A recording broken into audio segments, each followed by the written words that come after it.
House will come to order. The pledge this morning is by Eliana Ortega, Arupe Jesuit High School, Denver, Colorado. And are you the guest of anyone? I am not. Okay, she's our guest. Thank you. If you'll please join me to say the Pledge of Allegiance. I pledge allegiance to the flag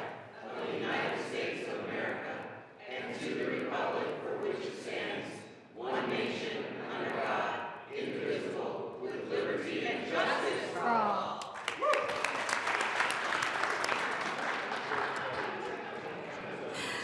Mr. Randall, please call the roll.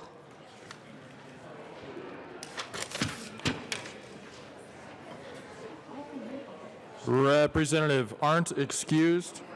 Baisley. Benavides. Byrd. Bockenfeld. Buck. Buckner. Winsale. Caravale. Carver. Catlin. Coleman. Cutter. Duran. Escar. Excused. Exum. Froelich.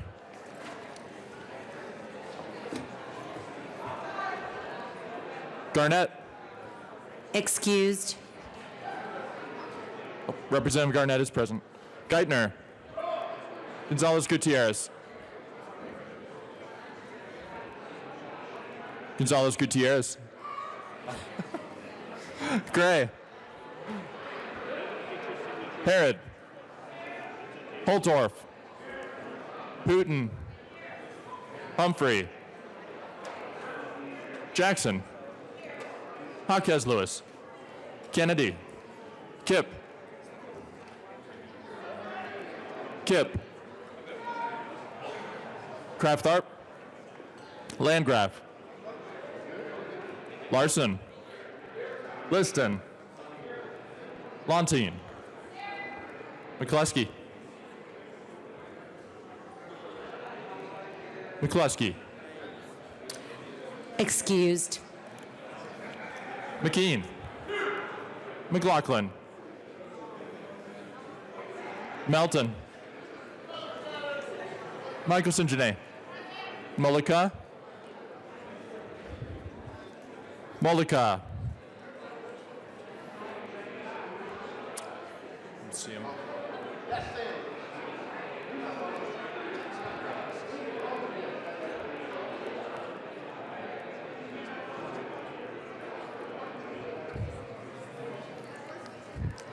Excused. Neville. Pelton. Ransom. Rich. Roberts. Sane. Sandridge. Singer. Sirota. Snyder. Soper. Sullivan. Tipper. Titone. A. Valdez. D. Valdez. Good morning, Colorado! Van Winkle. Weissman. Representative Mullica is present. Will. Williams, excused. Wilson. Good morning. Young. Madam Speaker Becker. Excused.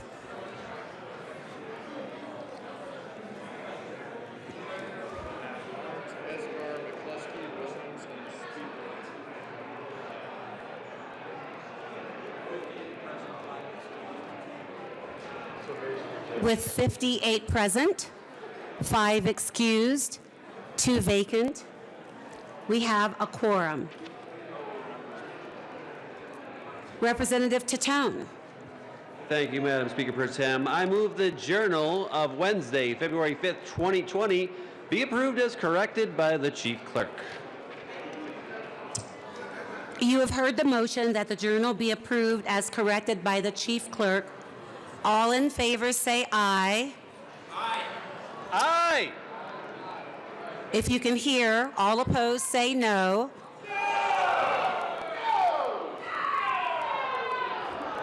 Motion passes.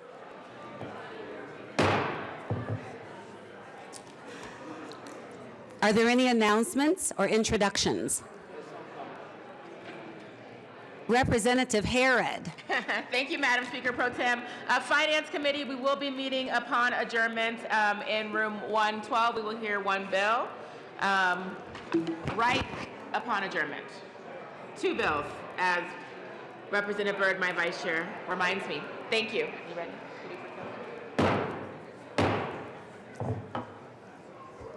We know you're enthusiastic to be here today, but could we please give our attention to the announcements? I'll just do the clap part. You do that. You start. Representative Tipper.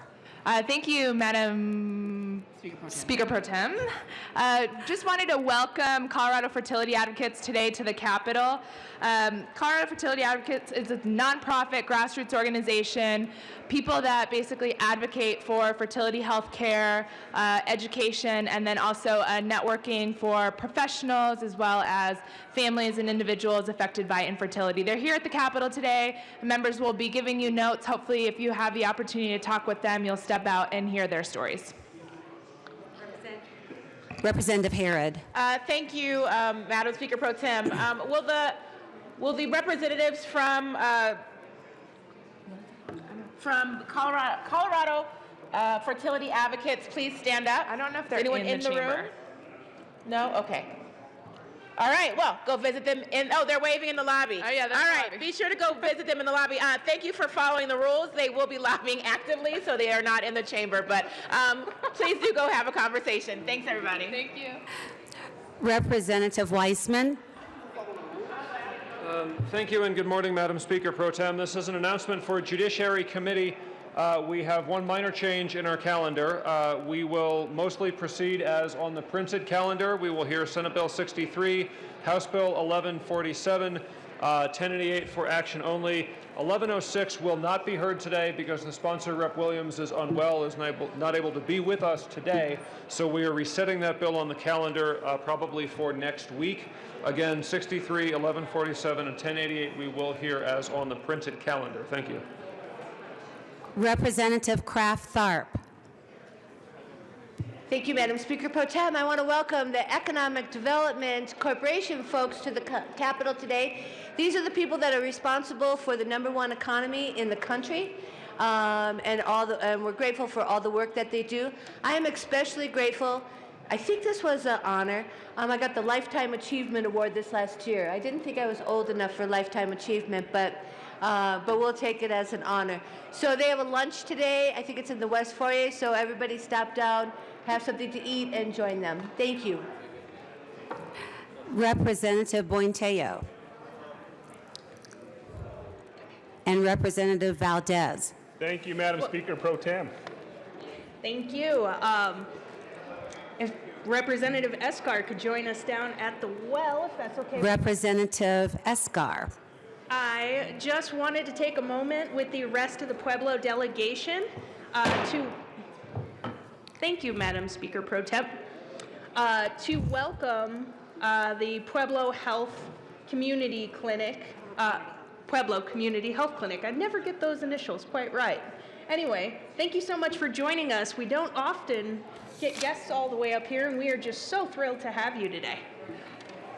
Representative Escar. Welcome. Representative Donald Valdez. It is truly an honor to have Pueblo Community Health Center here at the state capitol to continue to advocate and move forward health in the state of Colorado, especially for Southern Colorado. Thank you very much, and thank you for the members. Appreciate it. Representative Esgar. Thank you, Madam Speaker. I'm going to stand on my tippy toes. Okay, thanks. I just want to say again, thank you for you all joining us today, but also thank you for the tremendous amount of work you guys do in Pueblo, always looking out for the entire community and the hard work you do to expand what access we have in healthcare in Pueblo. So really, truly admire the work you all do. And sorry we had to miss you last night because we were stuck here on the floor. Representative Valdez. Thank you, Madam Speaker. Let's give them a round of applause.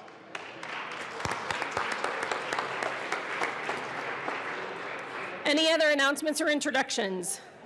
Majority Leader Garnett. Thank you, Madam Speaker. Members, the AV team is going to look at the mic situation. All right? All right.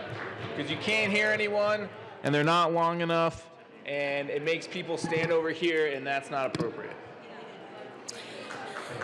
Representative Jackson. Thank you, Madam Speaker. Energy and Environment Committee, we're meeting upon adjournment. We have two bills. We have House Bill 1117 and 1142. I can tell you right now, we're going to hear 1142 first, so we're flipping them. So be in our new room, 107. See you upon adjournment. Representatives McLaughlin and McCluskey.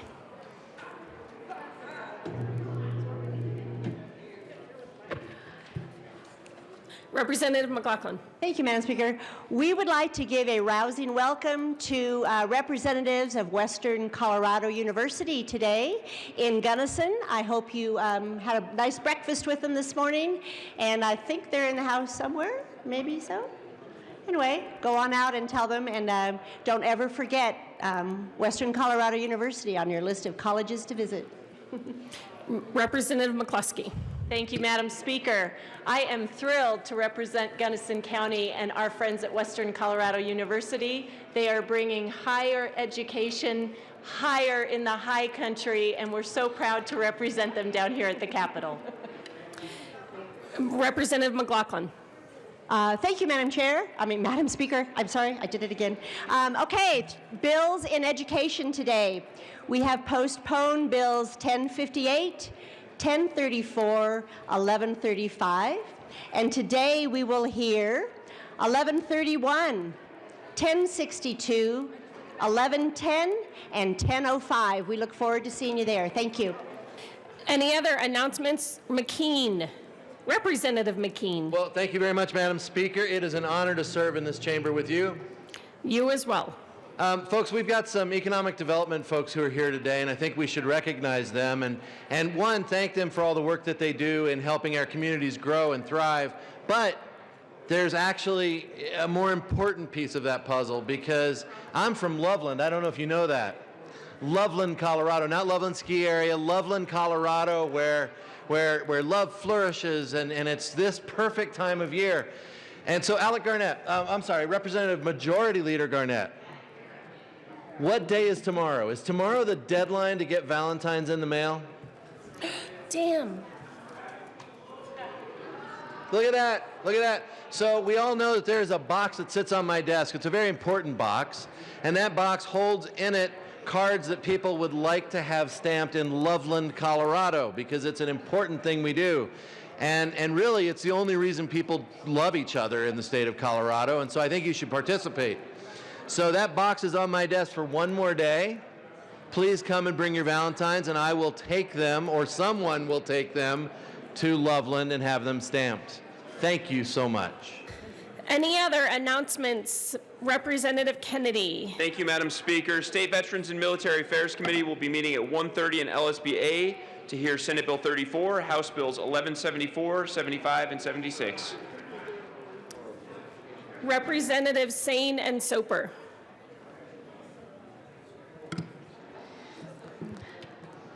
Hello, colleagues.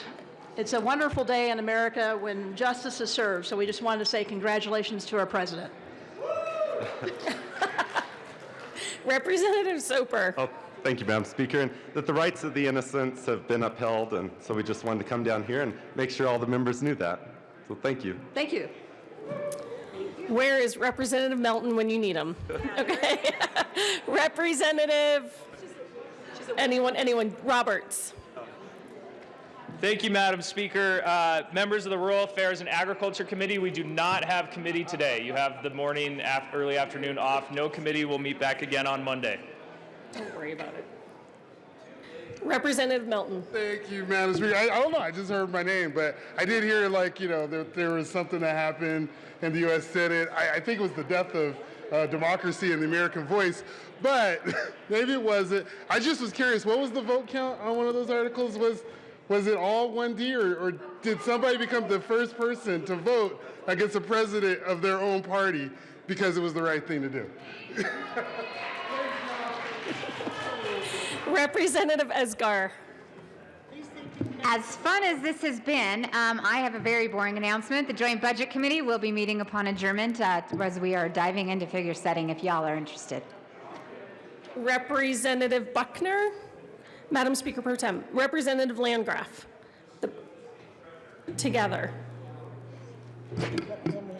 Okay. Thank you, Madam Speaker. First of all, I would like to introduce a lovely lady who came all the way from Colorado Springs to shadow me today. She picked a humdinger of a day, and hopefully she'll get home before it starts to snow. So I'd like to introduce Hyla Rogers. Hopefully I've pronounced her first name. If you get an opportunity, go say hi. And then I wanted to thank everybody who wore red or thought about wearing red.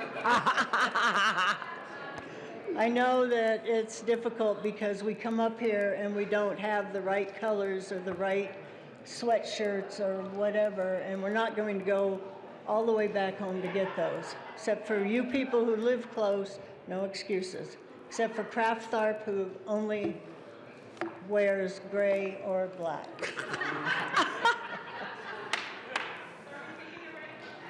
We are going to take a red picture, but first we have a tribute. So, Madam Speaker Pro Tem, do you want to have the tribute read?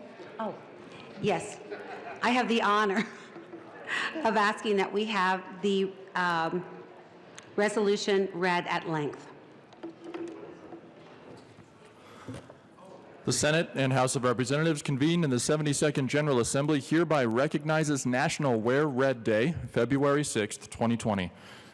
This tribute is presented by the Colorado General Assembly in recognition of the importance of the ongoing fight against heart disease and stroke. Cardiovascular diseases are the #1 killer of women in the United States and kill one woman almost every 80 seconds. Heart disease and stroke can affect all women at any age, but new research is showing a rise in heart attacks in younger women. About 80% of cardiac events can be prevented through education and lifestyle changes. All women are encouraged to move more, eat smart, and manage their blood pressure to reduce their risk of cardiovascular disease. The American Heart Association's Go Red for Women movement motivates women to learn about their family history and to meet with a healthcare provider to determine their risk for cardiovascular disease and stroke. We show support for women and the fight against heart disease by commemorating this day by wearing the color red. By increasing awareness, speaking out about heart disease, and empowering women to reduce their risk for cardiovascular diseases, we can save thousands of lives each year. On request of Representatives Janet Buckner and Lois Landgraf and Senator Carrie Donovan, given the 6th day of February 2020, State Capitol in Denver. Representative Landgraf. Thank you, Madam Speaker. Members, I really do appreciate you all wearing red, and we had such a great turnout. Something you may not know is that I have an implantable defibrillator because I have a problem with my heart. My son, who's disabled, has the same problem. My daughter has a defibrillator.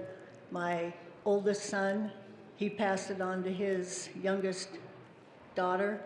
So these problems go far and wide, and it's something that we need to keep this in mind when you take care of your health, when you have your children examined. And it's not just women, obviously. Men suffer from this terribly. In Colorado, it has a very high rate of not just cardiovascular disease, but deaths. We're not at the highest, but we're definitely not the lowest. So please watch your health, especially when you're here and you're stressed, like every day. Breathing exercises. Madam Speaker Pro Tem. Thank you, Madam Speaker.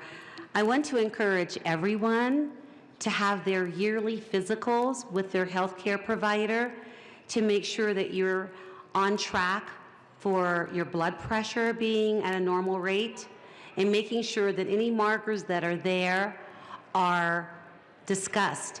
It is so important. And the older we get, the request from our healthcare providers changes.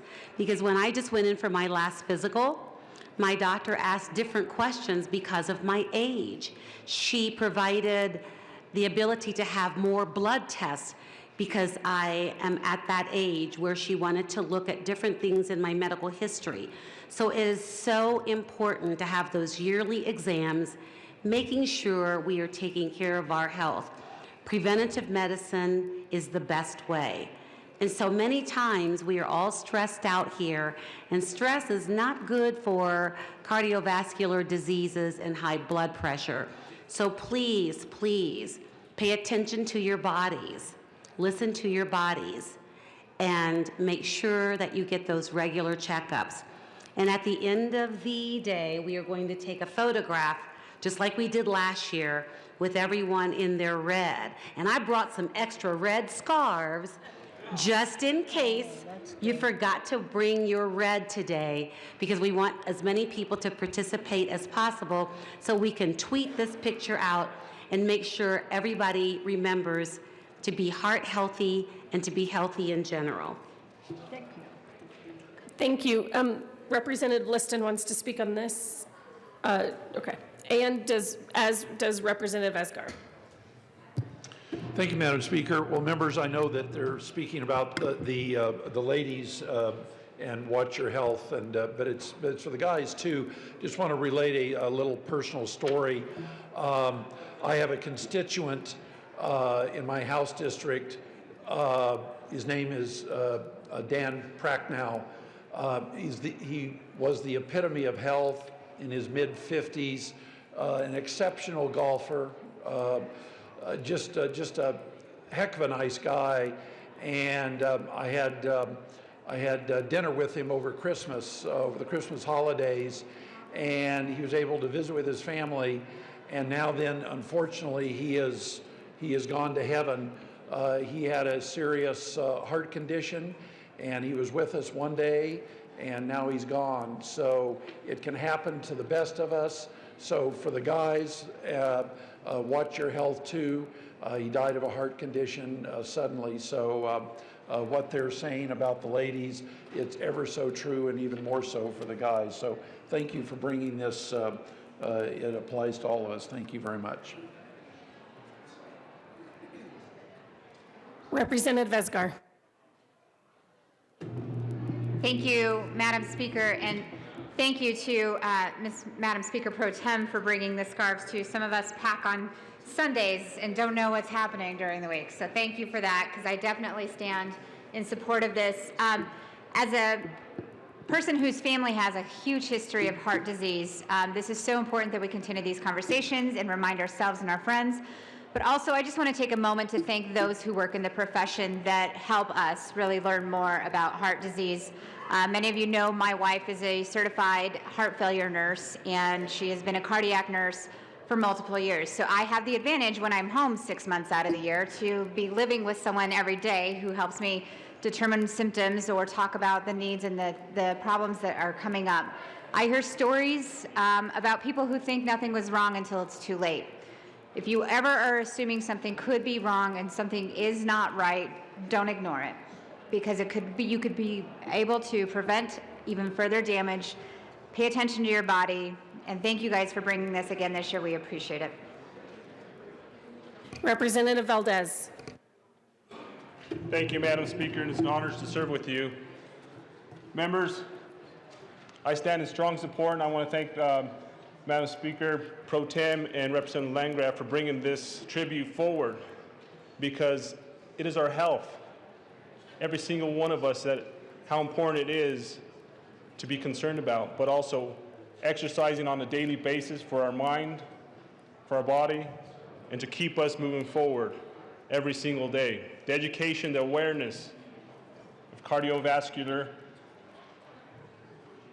disease that's out there, but also the importance of how do we continue to move forward. Just right after Christmas, my father was flown to the hospital where he received a pacemaker. And I thank God that he's still with us today. You know, truly blessed to have him. And he keeps moving forward every single day. And I look around,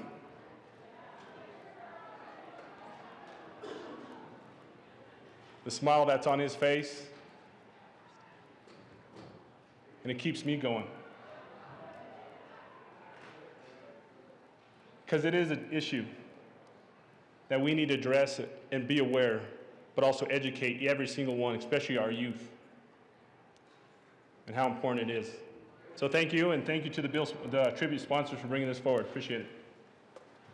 Any other, Representative McLaughlin?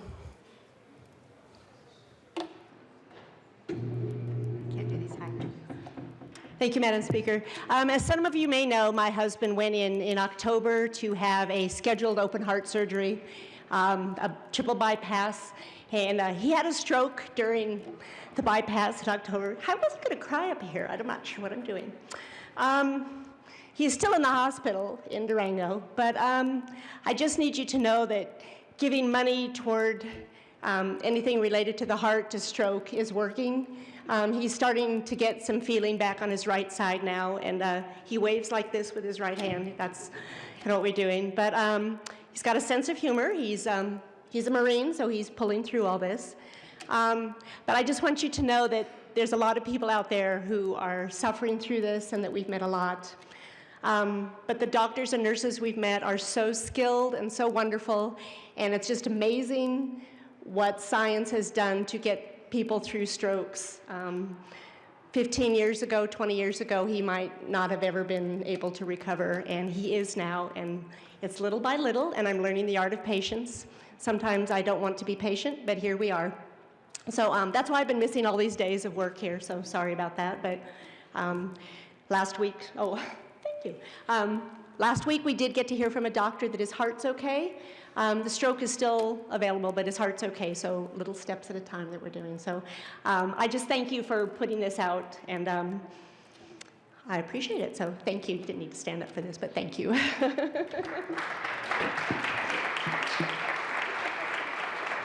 Madam Speaker Pro Tem. Thank you, Madam Speaker. And for those of you who don't know, Representative McLaughlin's husband is a former state representative. So we are all behind her. Her endurance and her strength during this difficult time is an inspiration for all of us. And thank you for sharing that story. Thank you, Representative McLaughlin. Any other announcements? Seeing none, or is there an announcement? Representative Singer and Young.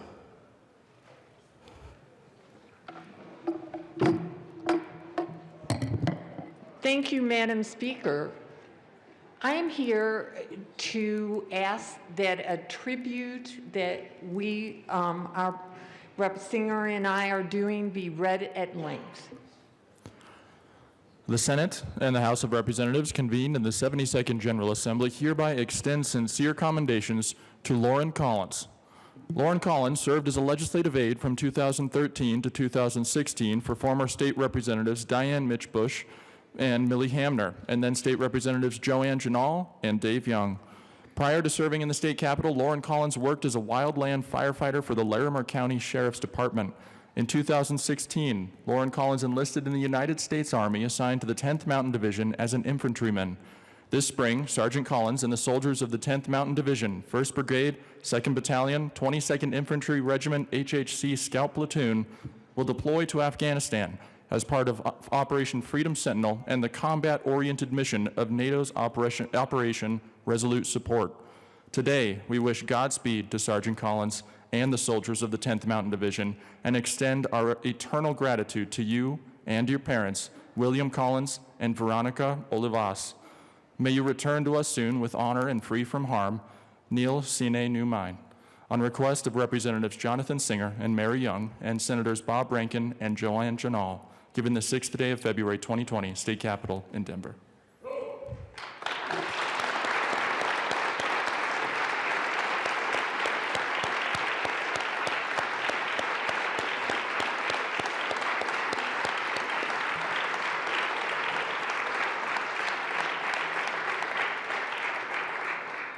Representative Young.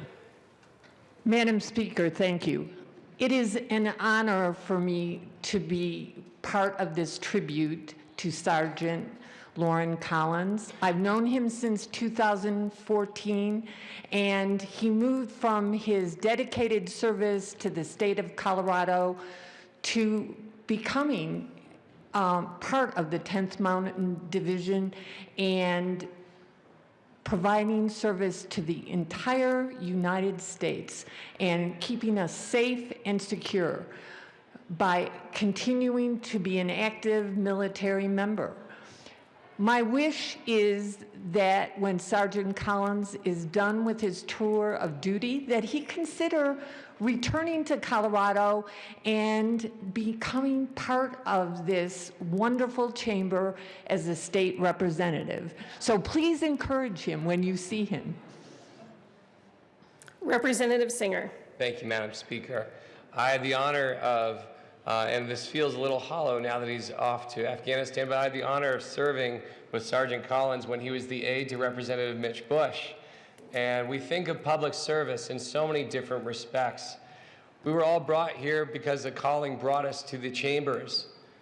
But those of us who choose to leave our own homeland to go to a foreign land to fight for an ideal and a cause that is greater than ourselves far extends beyond my greatest hopes, aspirations, or fears. And I was looking through some of our Facebook history, and I won't share the Star Wars references right now. but what I will share is the fact that I've seen who you are today, and while the core of who you always were will always remain with you, in August of 2016, when you received your shipping orders, I saw this post and this insignia inscribed, and I want to read it today. It's written in the first person. I'm going to read it in the second person. You are an American soldier.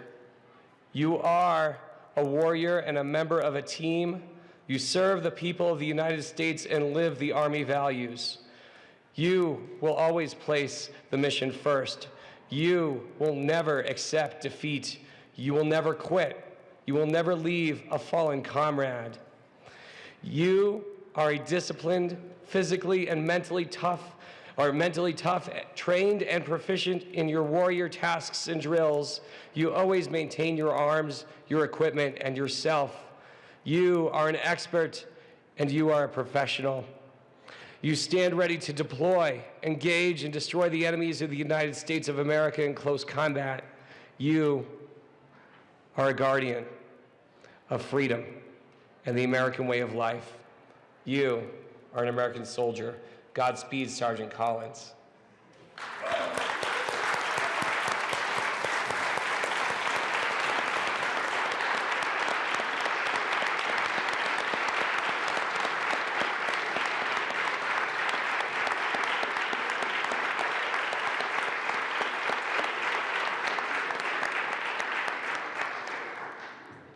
Representative Young.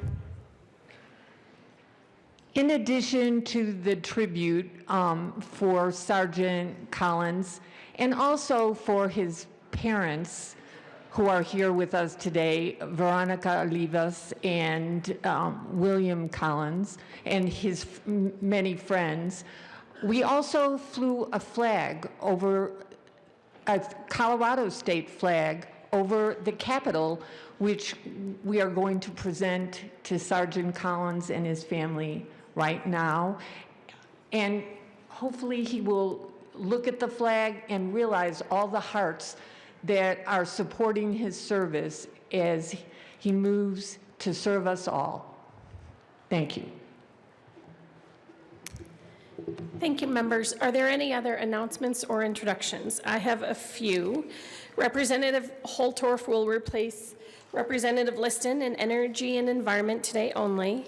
Representative Mullica will replace Representative Tipper, and Representative Melton will replace Representative Herod on Judiciary Committee today only. Representative Caraveo will replace Representative McCluskey on Education Committee today only.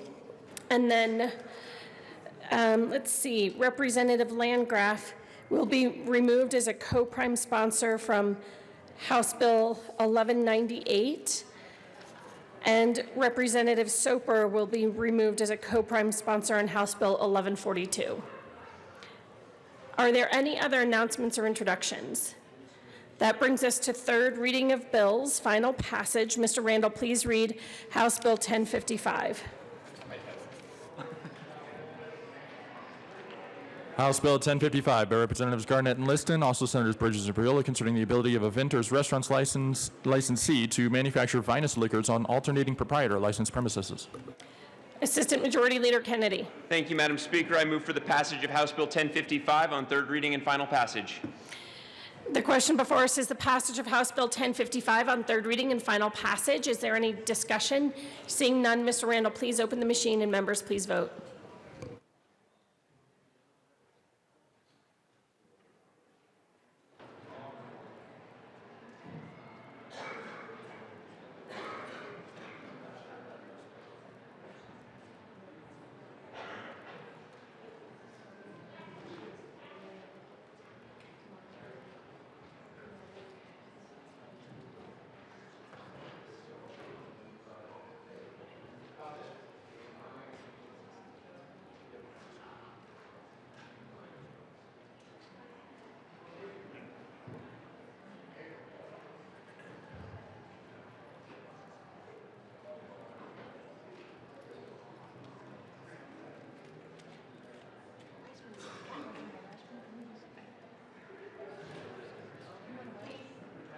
Please close the machine.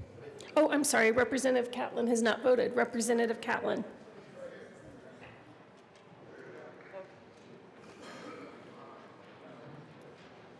Representative Catlin, that's going to be $1.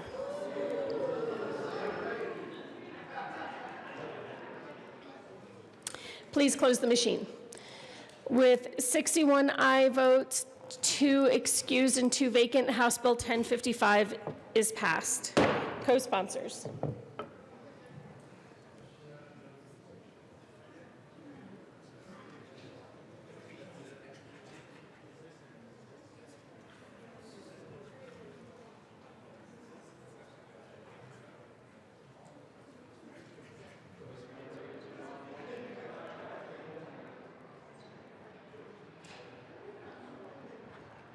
Please close the machine. Mr. Randall, please read the title of House Bill 1041. House Bill 1041 by Representatives Cutter and McKean, House Senator Fields, concerning financial responsibility requirements for physician assistants who have been practicing for at least 3 years. Assistant Majority Leader Kennedy. Thank you, Madam Speaker. I move for the passage of House Bill 1041 on third reading and final passage. The question before us is the passage of House Bill 1041 on third reading and final passage. Is there any discussion? Seeing none, Mr. Randall, please open the machine and members please vote.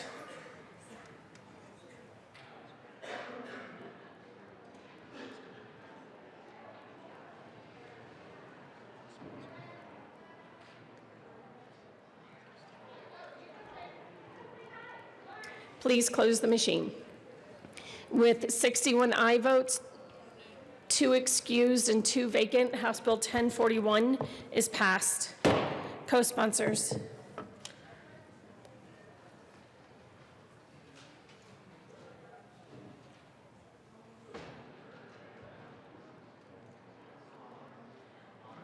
Please close the machine.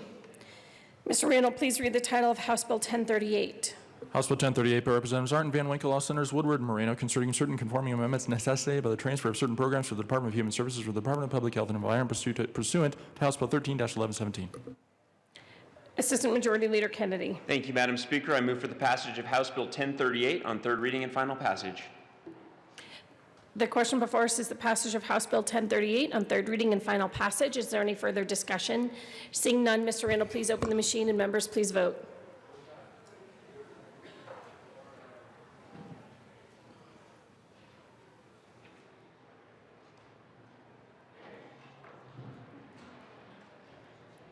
Please close the machine.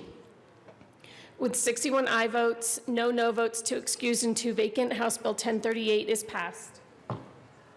Co-sponsors.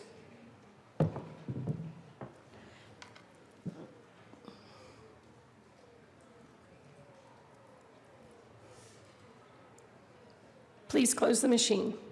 Mr. Randall, please read the title of House Bill 1077. House Bill 1077 by Representatives Rich and Valdez Diaz, Senator Holbert, concerning the modification of various provisions regarding the responsibilities of the county treasurer.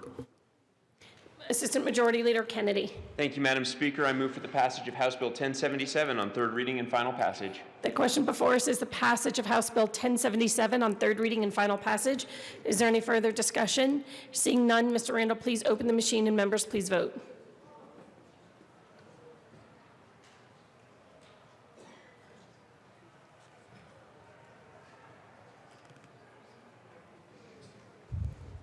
Garnett. Please close the machine. With 61 aye votes, no votes, 2 excused, and 2 vacant, House Bill 1077 is passed. Co-sponsors.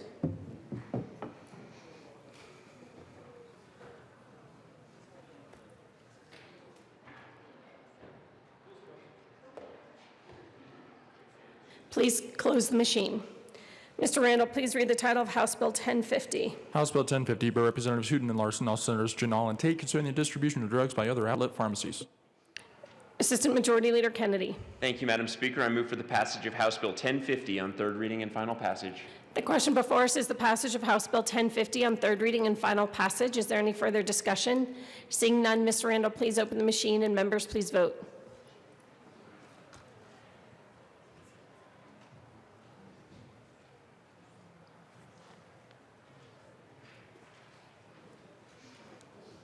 Humphrey.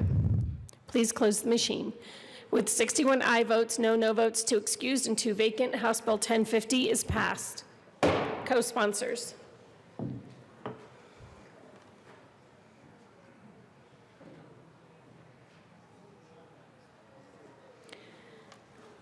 Please close the machine. Mr. Randall, please read the title of House Bill 1078.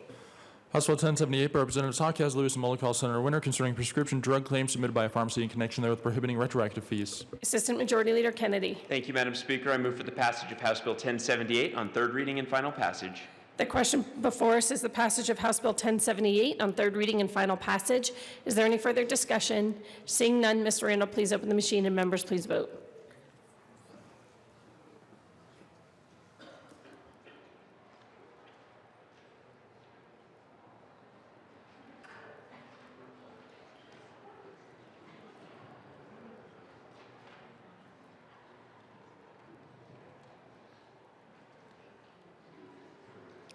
Please close the machine. With 50 aye votes, 49 aye votes, 12 no votes, 2 excused, and 2 vacant, House Bill 1078 is passed. Co-sponsors.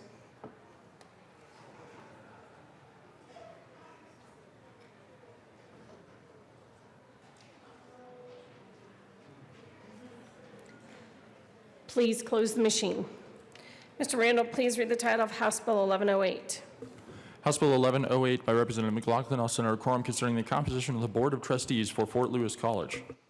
Assistant Majority Leader Kennedy. Thank you, Madam Speaker. I move for the passage of House Bill 1108 on third reading and final passage.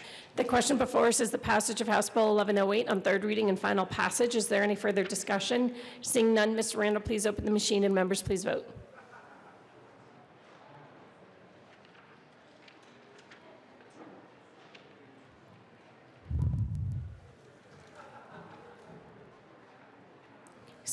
Please close the machine. With 61 aye votes, 0 no votes, 2 excused, and 2 vacant, House Bill 1108 is passed. Co-sponsors.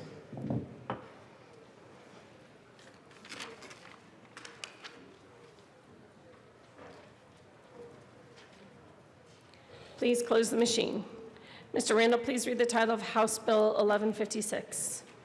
House Bill 1156 by Representatives Froelich and McKean, all Senators Zenzinger and Heisey, concerning modifications to administrative requirements specified in the Colorado Municipal Election Code 1965 and in connection with making modifications to provisions addressing the administration of the Uniform and Overseas Absentee Voting Act by mail ballots, nomination petitions, and affidavits for withdrawal from candidacy. Assistant Majority Leader Kennedy. Thank you, Madam Speaker. I move for the passage of House Bill 1156 on third reading and final passage. The question before us is the passage of House Bill 1156 on third reading and final passage. Is there any further discussion? Seeing none, Mr. Randall, please open the machine and members, please vote.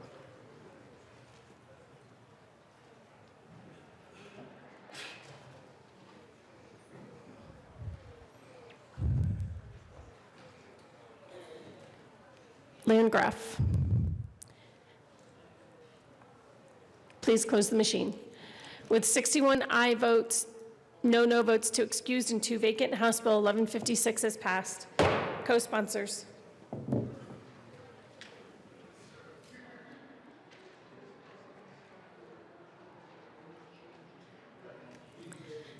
Please close the machine. Mr. Randall, please read the title of House Bill 1104. House Bill 1104 by Representatives Ransom and Buckner, House Senator Crowder, concerning court proceedings related to relinquishment of parental rights. Assistant Majority Leader Kennedy. Thank you, Madam Speaker. I move for the passage of House Bill 1104 on third reading and final passage. The question before us is the passage of House Bill 1104 on third reading and final passage. Is there any discussion? Seeing none, Mr. Randall, please open the machine, and members, please vote.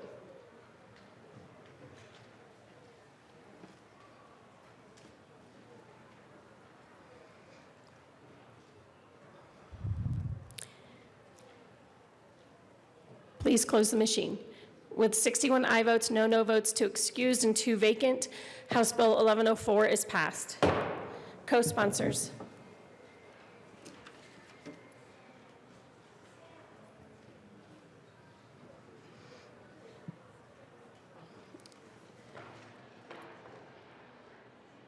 Please close the machine. Mr. Randall, please read the title of House Bill 1250.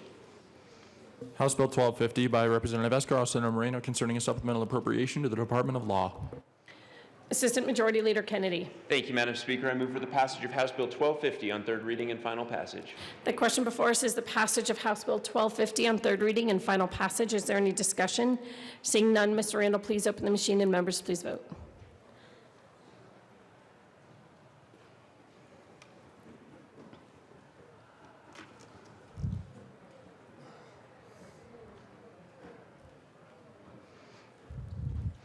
Sandridge, please close the machine. With 60 aye votes, 1 no vote, 2 excused, and 2 vacant, House Bill 1250 is passed. Co-sponsors.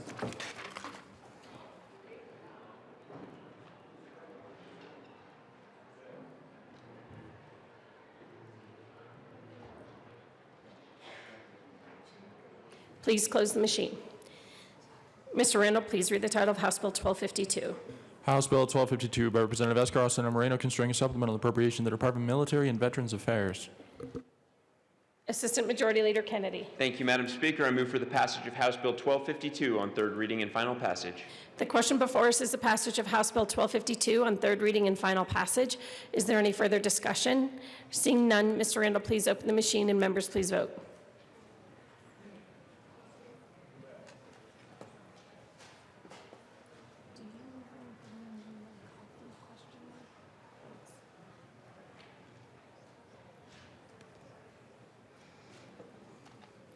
Please close the machine. With 61 aye votes, no votes, 2 excused, and 2 vacant, House Bill 1252 is passed. Co-sponsors.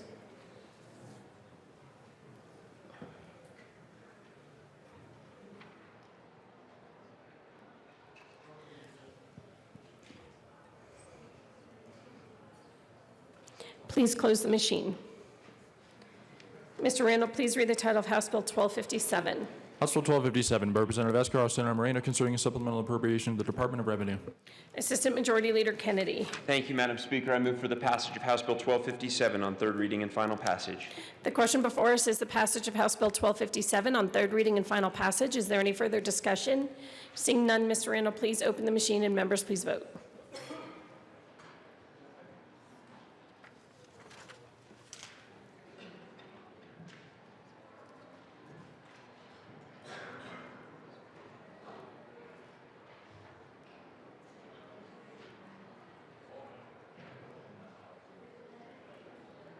Please close the machine.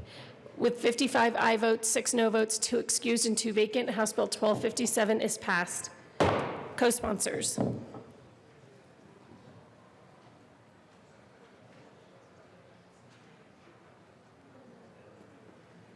Please close the machine. Mr. Randall, please read the title of House Bill 1258. House Bill 1258 by Representative Escar, Senator Moreno, concerning a supplemental appropriation to the Department of the Treasury. Assistant Majority Leader Kennedy. Thank you, Madam Speaker. I move for the passage of House Bill 1258 on third reading and final passage. The question before us is the passage of House Bill 1258 on third reading and final passage. Is there any discussion? Seeing none, Mr. Randall, please open the machine and members, please vote.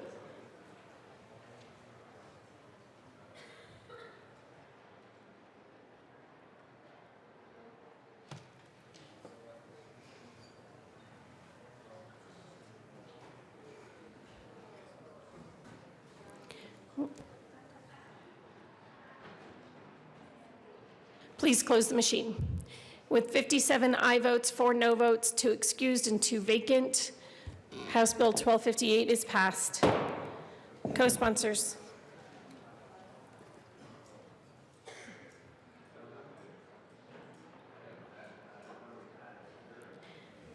Please close the machine.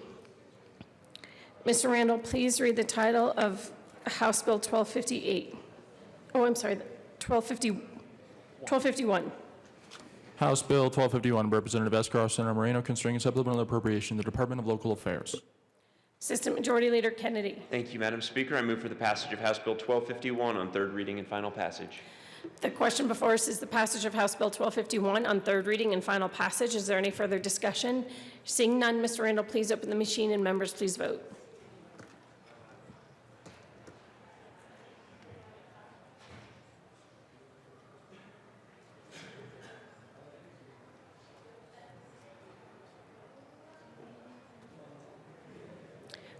Cutter, Humphrey, Luntine.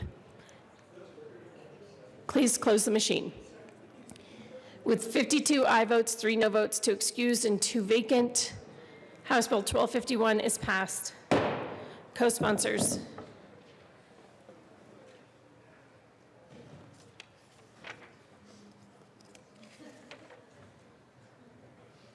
Please close the machine. Mr. Randall, please read the title of House Bill 1253. House Bill 1253 by Representative Escar, Senator Moreno, concerning supplemental appropriation to the Department of Natural Resources. Assistant Majority Leader Kennedy. Thank you, Madam Speaker. I move for the passage of House Bill 1253 on third reading and final passage. The question before us is the passage of House Bill 1253 on third reading and final passage. Is there any further discussion? Seeing none, Mr. Randall, please open the machine and members, please vote.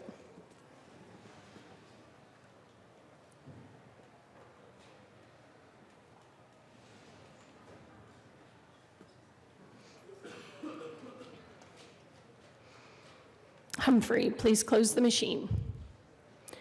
With 58 aye votes, 2 no votes, 3 excused, and 2 vacant, House Bill 1253 is passed.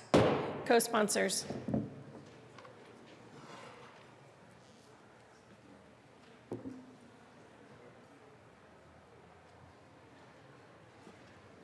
Please close the machine. Mr. Randall, please read the title of House Bill 1254. House Bill 1254 by Representative Escar, Senator Moreno, concerning a supplemental appropriation to the Department of Personnel. Assistant Majority Leader Kennedy. Thank you, Madam Speaker. I move for the passage of House Bill 1254 on third reading and final passage. The question before us is the passage of House Bill 1254 on third reading and final passage. Is there any further discussion? Seeing none, Mr. Randall, please open the machine and members, please vote.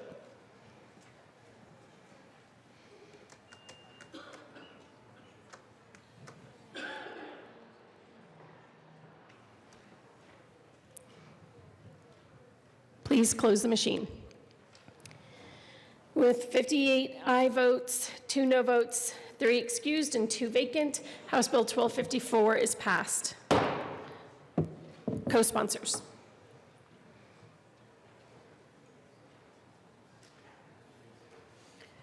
Please close the machine.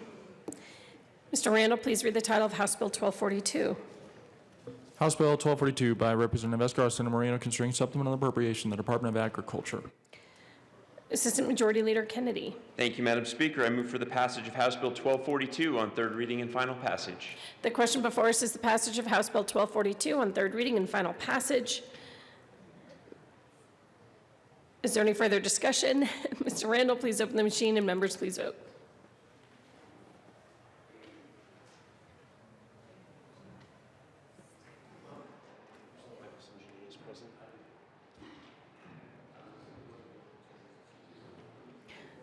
Valdez D.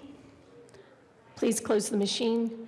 With 61 aye votes, 2 no votes, 2 excused and 2 vacant. House Bill 1242 is passed. Co-sponsors.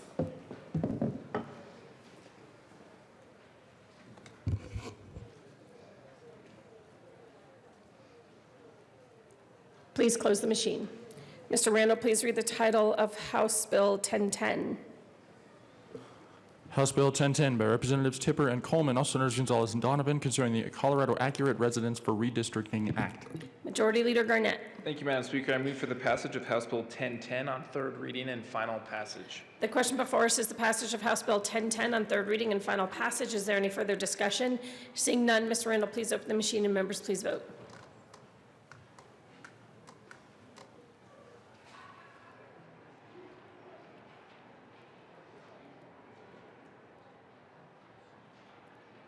Please close the machine. With 38 aye votes, 23 no votes, 2 excused and 2 vacant, House Bill 1010 is passed. Please, co-sponsors.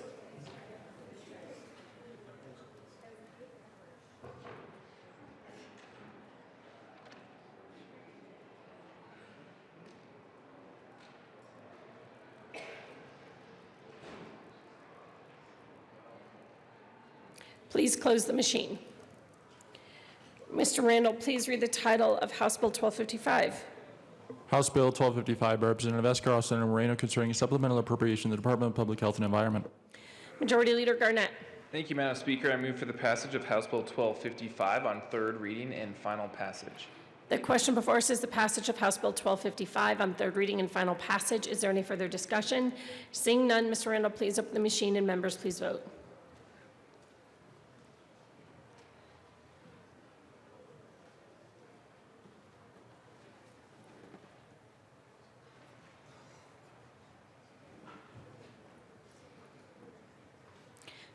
Please close the machine. With 58 aye votes, 3 no votes, 2 excused and 2 vacant, House Bill 1255 is passed. Co-sponsors.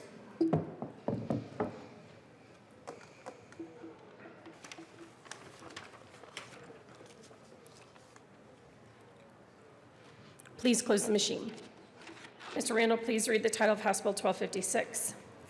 House Bill 1256 by Representative Escarral, Senator Moreno, concerning a supplemental appropriation to the Department of Public Safety. Majority Leader Garnett. Thank you, Madam Speaker. I move for the passage of House Bill 1256 on third reading and final passage. The question before us is the passage of House Bill 1256 on third reading and final passage. Is there any further discussion? Seeing none, Mr. Randall, please open the machine and members please vote.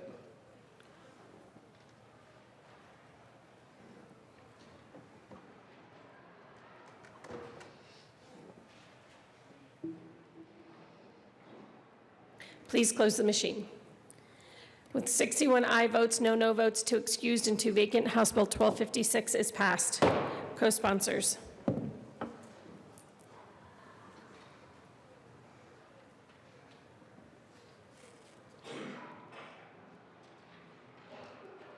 Please close the machine.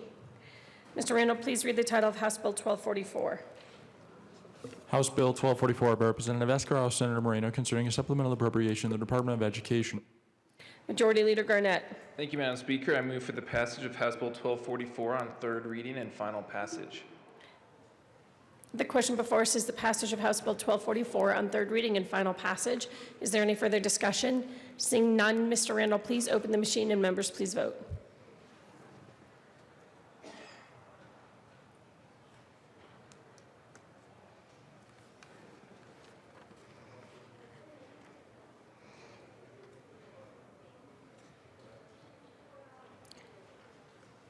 Landgraf, please close the machine. With 61 aye votes, no votes, 2 excused and 2 vacant, House Bill 1244 is passed. Co-sponsors.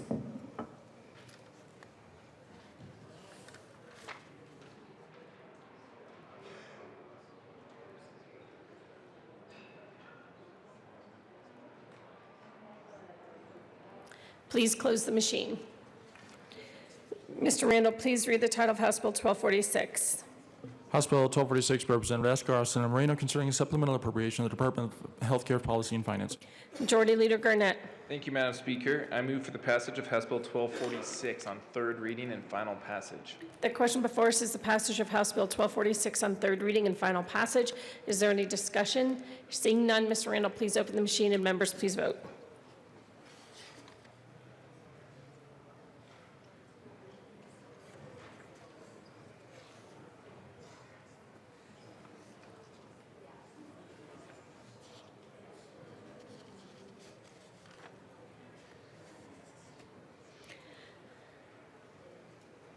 Please close the machine. With 46 aye votes, 15 no votes, 2 excused, and 2 vacant, House Bill 1246 is passed. Co-sponsors.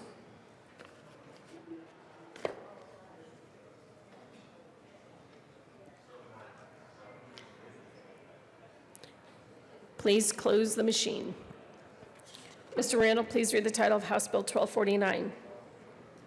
House Bill 1249 by Representative Escar, Senator Moreno, concerning a supplemental appropriation to the Judicial Department.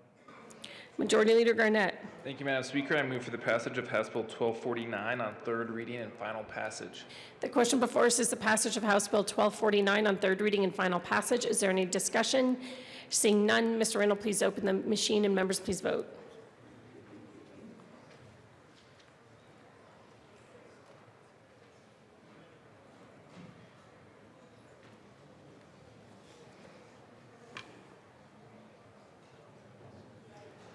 Please close the machine. With 61 aye votes, no votes, 2 excused, and 2 vacant, House Bill 1249 is passed. Co-sponsors.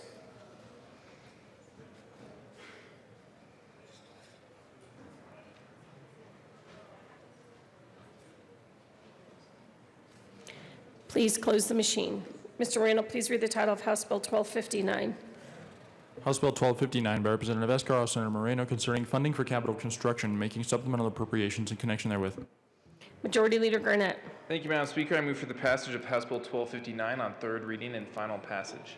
The question before us is the passage of House Bill 1259 on third reading and final passage. Is there any discussion?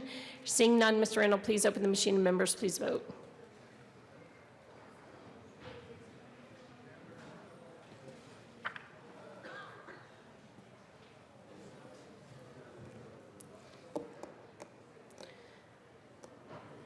Buck.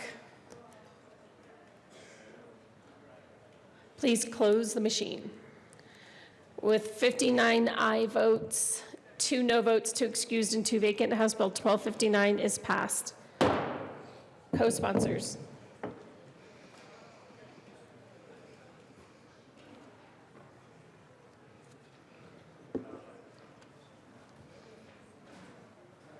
Please close the machine.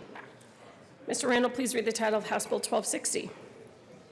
House Bill 1260 by Representatives Escar and McCluskey, all Senators Zenzinger and Rankin, concerning adjustments in the amount of total program funding for public schools for the 2019-22 budget year in connection therewith making an appropriation. Majority Leader Garnett. Thank you, Madam Speaker. I move for the passage of House Bill 1260 on third reading and final passage. The question before us is the passage of House Bill 1260 on third reading and final passage. Is there any discussion? Seeing none, Mr. Randall, please open the machine, and members, please vote.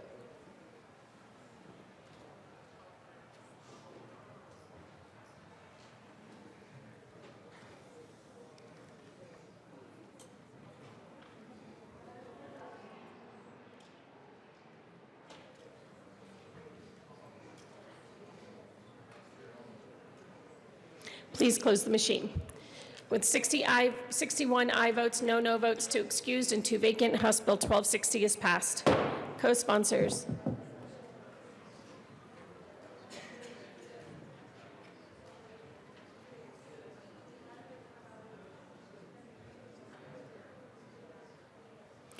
Please close the machine. Mr. Randall, please read the title of House Bill 1243. House Bill 1243 by Representative Escar, Senator Moreno, concerning a supplemental appropriation to the Department of Corrections. Majority Leader Garnett. Thank you, Madam Speaker. I move for the passage of House Bill 1243 on third reading and final passage. The question before us is the passage of House Bill 1243 on third reading and final passage. Is there any discussion? Seeing none, Mr. Randall, please open the machine, and members, please vote.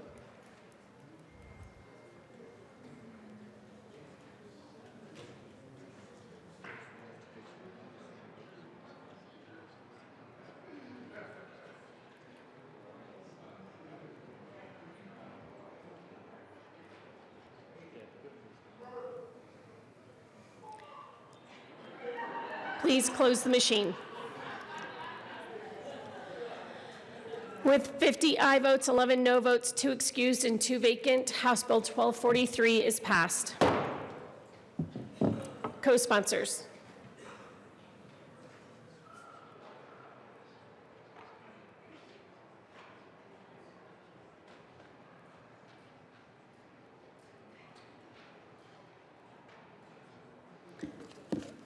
Please close the machine. Mr. Randall, please read the title of House Bill 1247. House Bill 1247 by Representative Escarros and Moreno concerning supplemental appropriation to the Department of Higher Education. Majority Leader Garnett. Thank you, Madam Speaker. I move for the passage of House Bill 1247 on third reading and final passage. The question before us is the passage of House Bill 1247 on third reading and final passage. Mr. Randall, please open the machine and members please vote.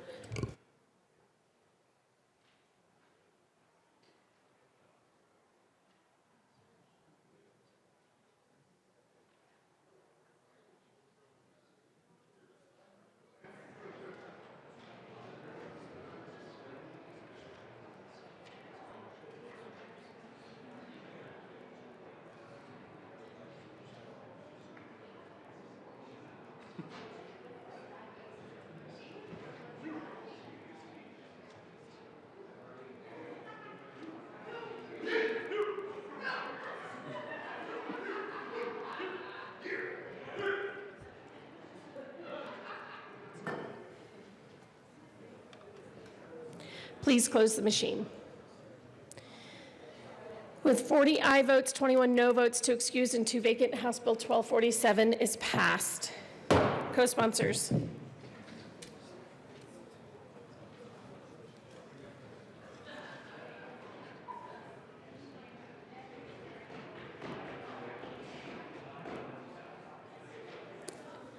Please close the machine. Mr. Randall, please read the title of House Bill 1245.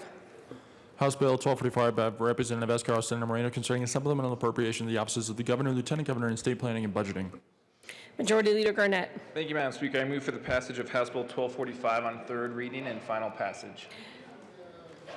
The question before us is the passage of House Bill 1245 on third reading and final passage. Is there any discussion? Seeing none, Mr. Randall, please open the machine and members please vote.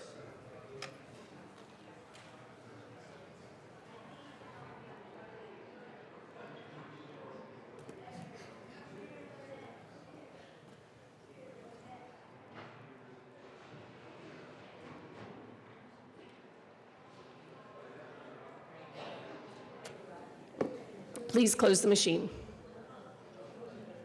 With 39 aye votes, 22 no votes, 2 excused, and 2 vacant, House Bill 1245 is passed. Co-sponsors.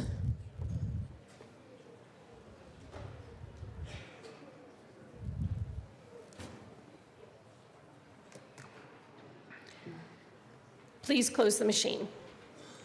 Mr. Randall, please read the title of House Bill 1019.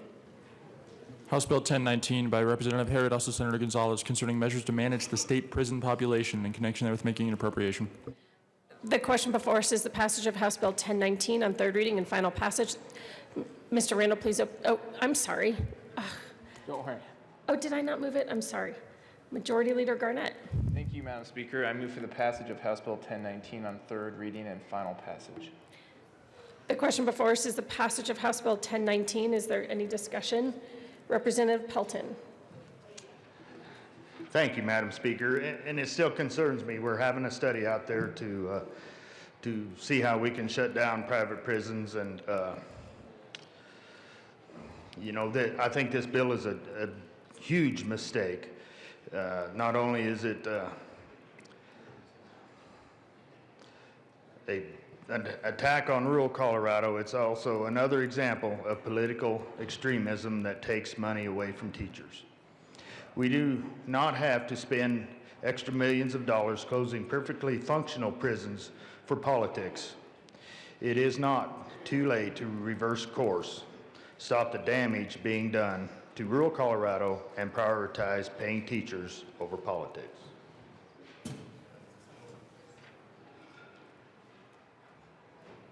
Representative Pelton. I'm sorry. Golly dang. Representative Holt. Okay, Representative Valdez D. Thank you, Madam Speaker, and it's a pleasure to serve with you. You as well. Members, yesterday there was a lot of discussion on this bill, including one of the letters from one of my home counties, Huerfano County. The commissioners have said of their concerns of the closure of the facility in Walsenburg and the impact that it has done in Walsenburg and Huerfano County. Members, in Action 22 meeting, there was a discussion with the governor, and the governor has mentioned that he would not close or allow closure of any private prisons in rural Colorado. And it is sad that we have spent more meetings and stakeholder meetings on closure of coal mines, coal-fired plants, and the transition of jobs for these individuals in our communities in rural Colorado. There are more individuals that are employed by these facilities who are going to be affected by this action.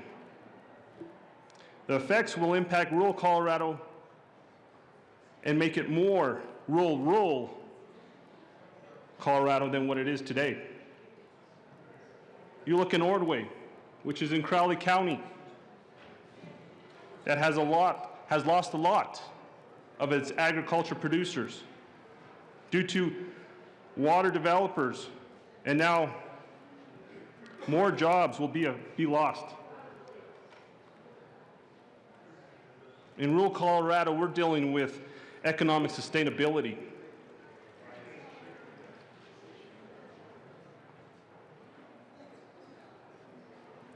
I want to thank you for including county commissioners to this bill with an amendment.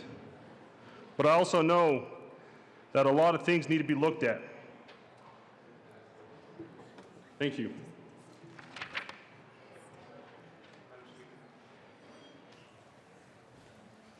Representative Holtorf.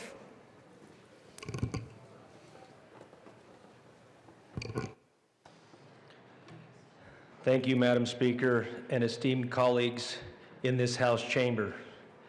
I greatly appreciate your attention last night in listening to the pleas of the people and the county leaders in my House district. Last night was very painful for me in my first experience fighting for my constituents and fighting for their very existence. There is a bit of information that I've asked to be projected that was not able to be presented last night. I only have two things, so I will not take very much time.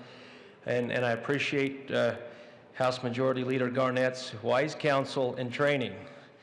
I kind of feel like the yearling colt that's getting trained how to put a saddle on his back, and I appreciate that. So I will conform to the rules of this esteemed body and learn how to do business here. So thank you for the coaching and mentoring, all of you. But allow me to go over some information here, and I'm going to follow protocol and where to stand as well, if I'm able. There has been a study done of the comparison of private to state prisons. Okay, I'm going to go over these numbers starting at the bottom. Over the past 20 years, the state has used private prisons. The approximate savings to the state that was available to be used for other important programs was $2.75 billion over the same 20-year period of time. This is done by our county commissioners and a study with the assistance of other stakeholders. There are savings in this methodology. I want this also to be included in the study that we are going to do, because we all need to save money in this state. So let's look at the top. You can see total appropriations. You can see what was paid to private prisons. Esteemed colleagues, this is a very small percentage of what the total budget is. But in my counties, it is enormous economic enterprise that is the livelihood of rural Colorado. If you continue on down, you can see the cost comparison. If the state would try to acquire all the private prisons, there's an additional cost. To shut the prisons down, additional costs. You can see the number at the bottom. Whether you accept the statistical analysis and the quantitative analysis here and the empirical numbers, I believe is irrelevant. The numbers may be a bit off, but the overall analysis does not change. You cannot argue with the overall analysis, and I think it is statistically sound and bears merit for consideration as we move forward. Now, I have one more letter to read here from Sebria. This letter was written in September of 2019 to Governor Jared Polis.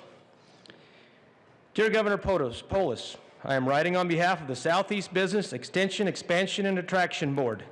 This is made up of the Southeast Colorado 6 County Commissioners, the presidents of Lamar Community College and Otero Junior College, and the economic developers and development to lead our support of the private prisons in Benton, Crowley County to our region of the state. These private facilities have not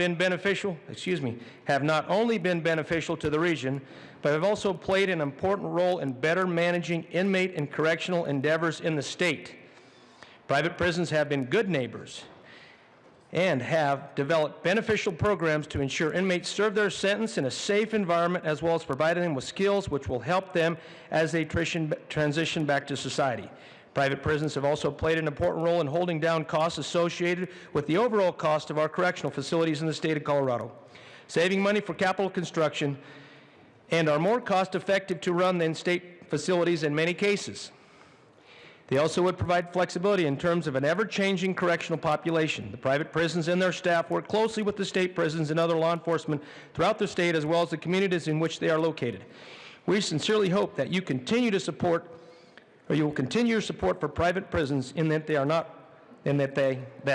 not only offer employment to our region, but also offer the state a flexible and cost-effective approach to managing the correctional population in the state and the budget that is associated with corrections.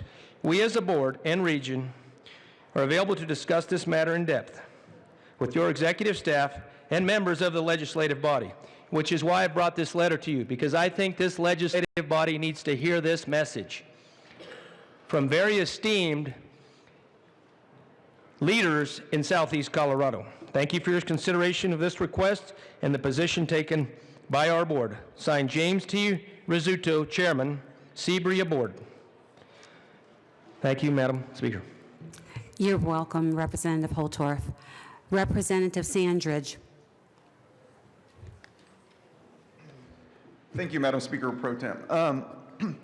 I think I'm not going to sit up here and discuss the negatives or the benefits associated with private prison or making money off locking people up. I think we'll leave that to someone else.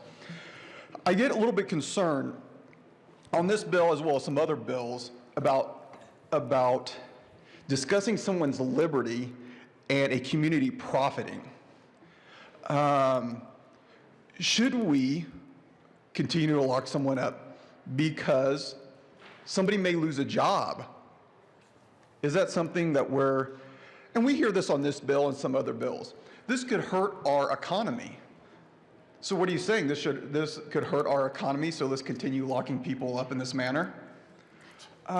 We've heard it in the same argument in other bills. Well, when we're discussing somebody's liberty, well, we may not have the money for the staff to do this bill, but we're discussing somebody's liberty.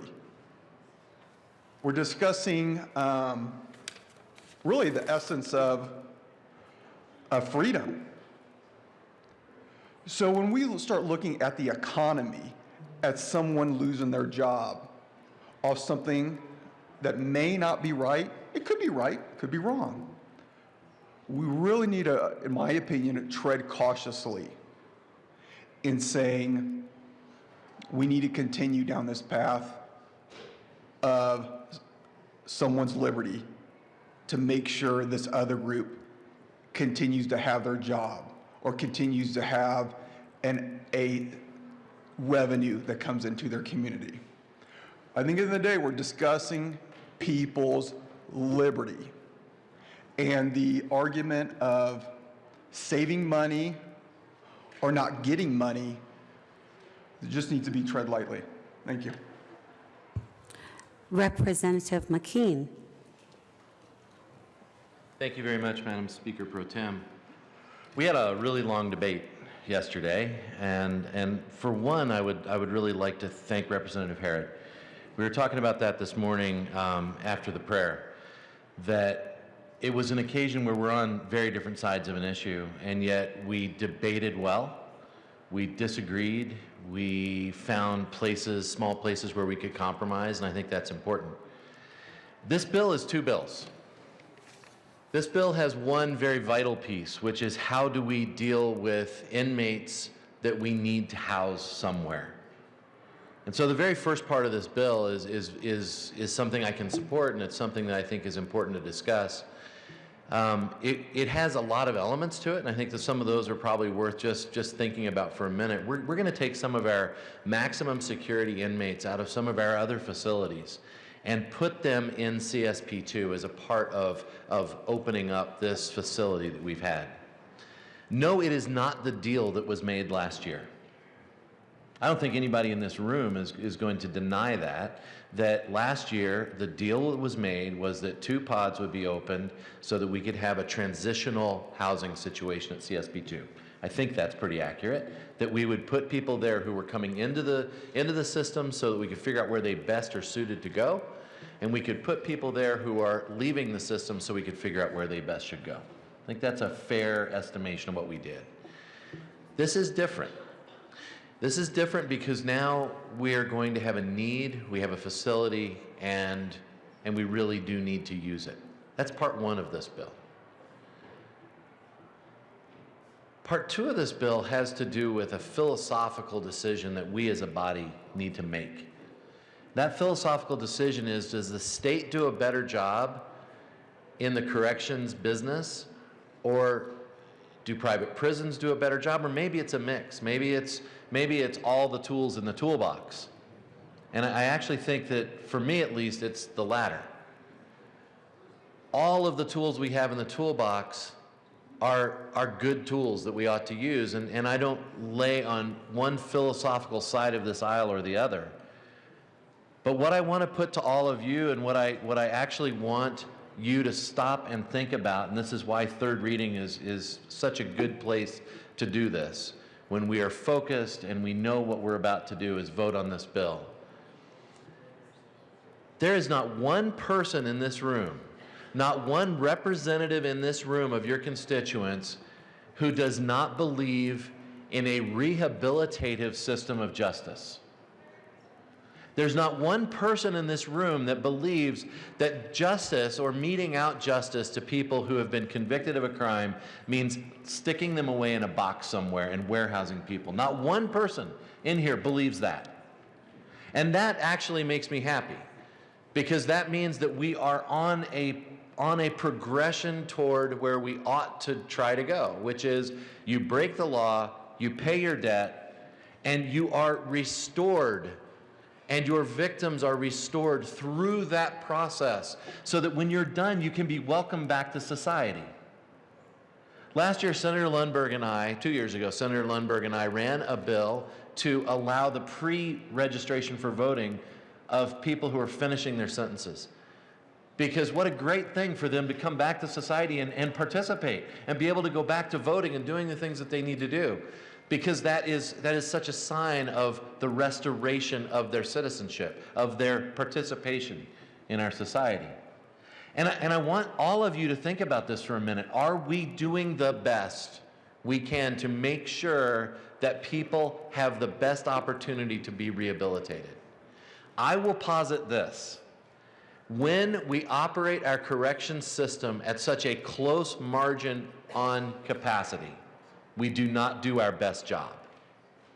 If we are within the 1% to 2% of room in our prisons, we do not have the staff time, we do not have the physical space to provide classes and some of the things that prisoners need to finish this process of rehabilitation. We will never, ever close all our private prisons. We do not have the money to do it. We do not have I think the social strength to say, yep, we're just going to get rid of them and go down that road. So this bill being in two parts says, number one, we need to do something because it's an emergency. Number two is a question that you have to decide about, does this make a statement you're willing to live with about private prisons? And that was the debate we had last night. To me, no, it's not the statement I want to be made. However, what I want more than anything is for this discussion to be demonstrative of the conversation that Representative Herod, Representative Weissman, Senator Gardner and I are having about what does criminal justice reform look like. And I say again, everyone in this room believes in a rehabilitative system of justice. To your point, Representative Sandridge, we are not making the dollars and cents decisions about taking away someone's freedom. We shouldn't be, and I don't think we are.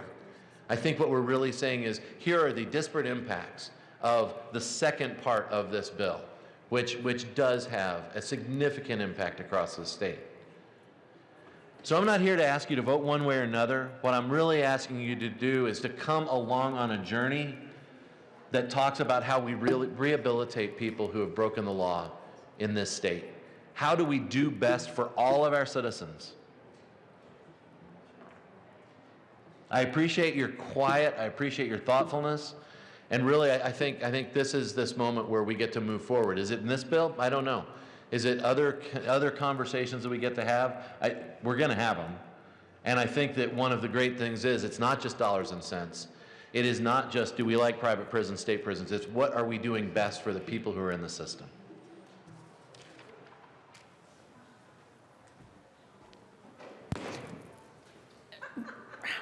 Representative Sane, it shocked me. All right. Thank you, members. And I just want to take a brief opportunity to speak on this since I didn't get a chance yesterday. But it's widely acknowledged, not only in this country, but across the world, that there's a space where the private industry operates. Government never, ever does it as well. And that's especially when it comes to the human condition, to the human heart. Government will also never do that as well as private industry. And considering that the private industry in this particular space costs 50 cents less on the dollar than the state, what you saw presented by Representative Holtorf, that it would actually cost us money to shut down an industry in this state. This is irresponsible. We don't need a bill to tell us that a government takeover of an entire industry is a bad thing. That's first grade economics. Vote no.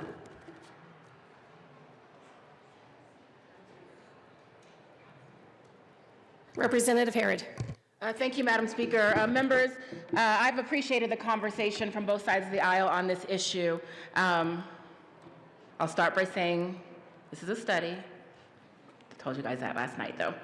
But I want to also go and reflect on something I said specifically about the Burlington community and listening to some of the comments from Representative Pelton. I think that I made a statement that was untrue. And that, you know, there are economic things to think about when it comes to the closure of prisons. There are. And you're right on that. Absolutely. And so this bill, the study portion of this bill that we've been talking a lot about, specifically and has always said, what are the economic impacts of closing the private prison? Because I do think it's our responsibility to ensure that when we make a change in a community that has lasting effects on that community, that we have the data in front of us to weigh all of our options and to make decisions based on that data. So I understand why, even after I've worked with the county commissioners for a while, why these local governments in rural Colorado and the people in rural Colorado in these communities are scared. I understand. I understand the mistrust of government and elected officials to actually do what they say they're going to do. But I'm a woman of my word. And what was asked for me to put in the study I included. But let me tell you why I really understand. It's because I'm a black woman. And as a black person in America, we clearly understand and have a mistrust of government, and have for generations upon generations upon generations, because our people have been targeted, we've been lied to, we've been incarcerated, and we have been lynched. And so, when we talk about rural Colorado and rural areas, I take specific offense to people saying that this is a war on rural America, on rural areas. Every single member of the Black Caucus comes from a family from a rural place in this country. Every single one of us. My family hails from Water Valley, Mississippi, hog farm. But when we talk about money over people's lives, we should be ashamed of ourselves. We should also be ashamed if we say we're going to leave people behind in these communities without actually weighing the impacts of what we are going to do. That's on all sides, to be clear. But when we are talking about a criminal justice system that is looking at the rehabilitation of people who are coming back into our communities, we would be remiss if we did not note that Colorado has one of the highest recidivism rates in the nation. I am not only hard on private prisons, I am hard on all prisons in this state. I am hard on our entire criminal justice system that has been used to systemically destroy Black and brown and low-income communities, period. So in this bill, not only am I targeting private prisons, read the bill. It deals with every part of the criminal justice system for a reason. We can't look at these things in silo. If we actually want to talk about public safety, how about making sure people who re-enter into our communities and our societies are ready to succeed, not just go back to prison because we want to keep a prison open? Colorado has closed down public and private prisons. We must go in the direction of compassion, of rehabilitation, and we should put that over profit at all times. So it is my commitment to continue to fight, to close, yes, private prisons in Colorado, but to decrease the overall prison population, period.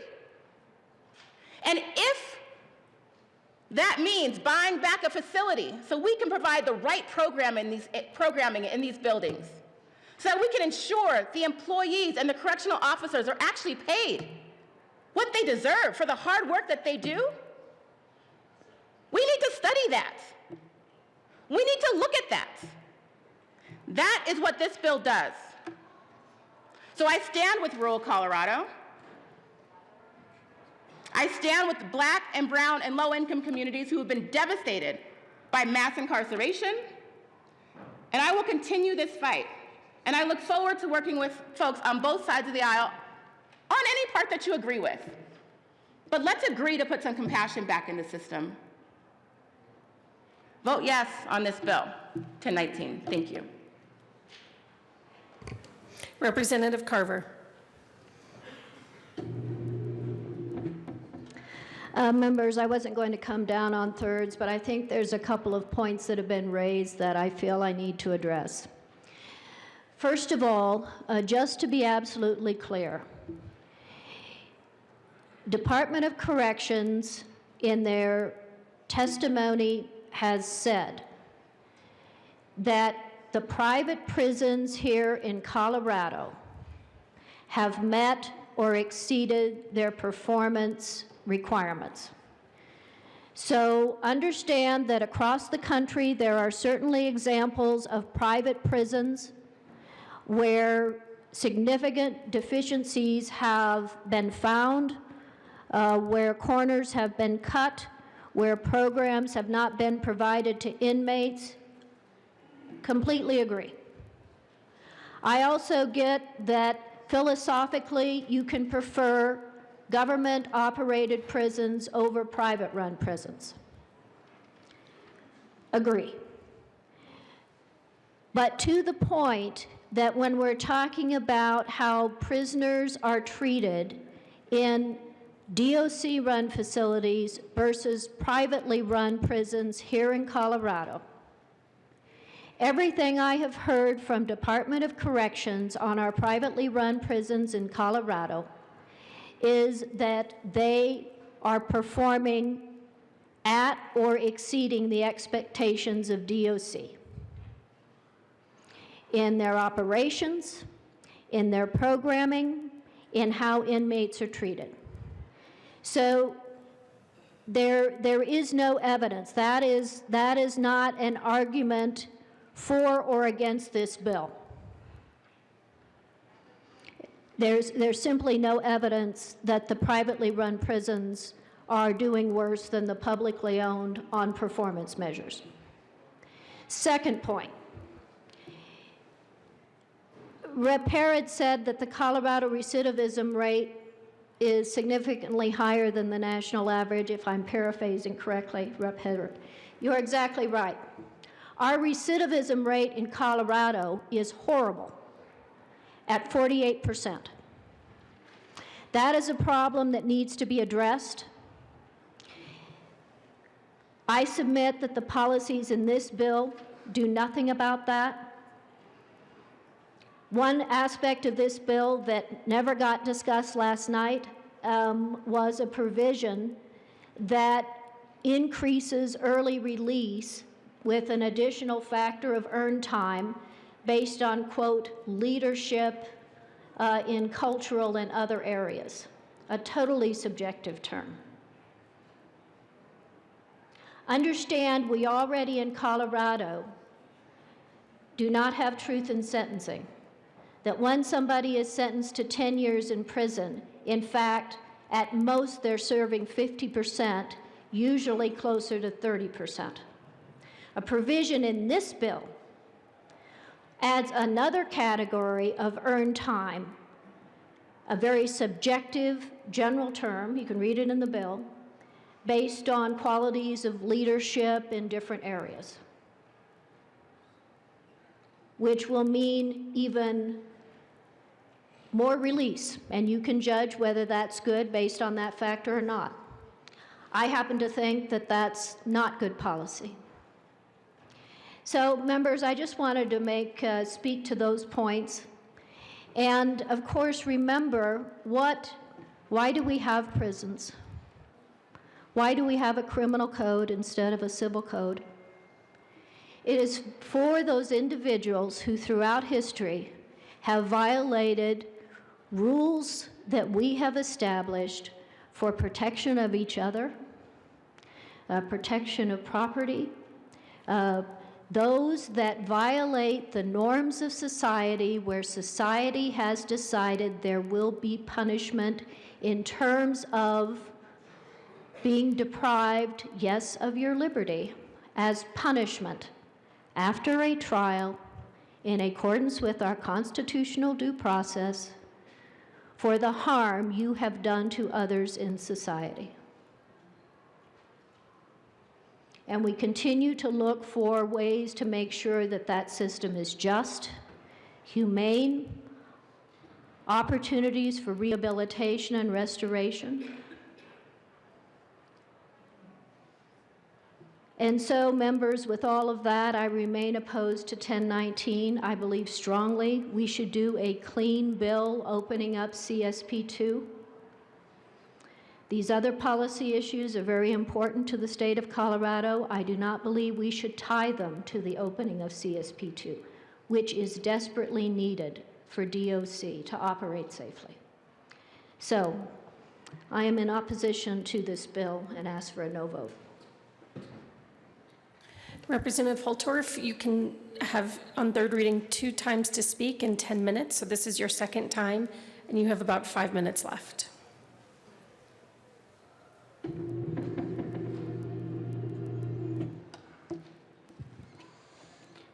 Thank you, Madam Speaker and esteemed colleagues. First, I want to speak to the difference between the Department of Justice, and the Department of Corrections. If we here truly feel passionate about how our inmates are getting sentenced, ladies and gentlemen, this legislation shoots at the wrong target. DOJ prosecutes, DOC houses, and promulgates the sentences that are handed down, if I'm not mistaken. So if you have a problem to the former, you should be addressing legislation to the former, not to the latter. And I'll give a simple example because I'm a country boy and I need simple examples to truly understand things. I'm not embarrassed about that. If you have a car and there's a person, let's say it's a pickup in the country, and you're driving this pickup, and it goes off the road, and it hits 3 horses and kills them. Is it the car's fault that the horses died? Should the car be punished? Should a different car be acquired? Should we get rid of that car? Should we have less cars? Should we have more cars? Or should we look at the driver who is behind the car, driving the car, perhaps carelessly and irresponsibly?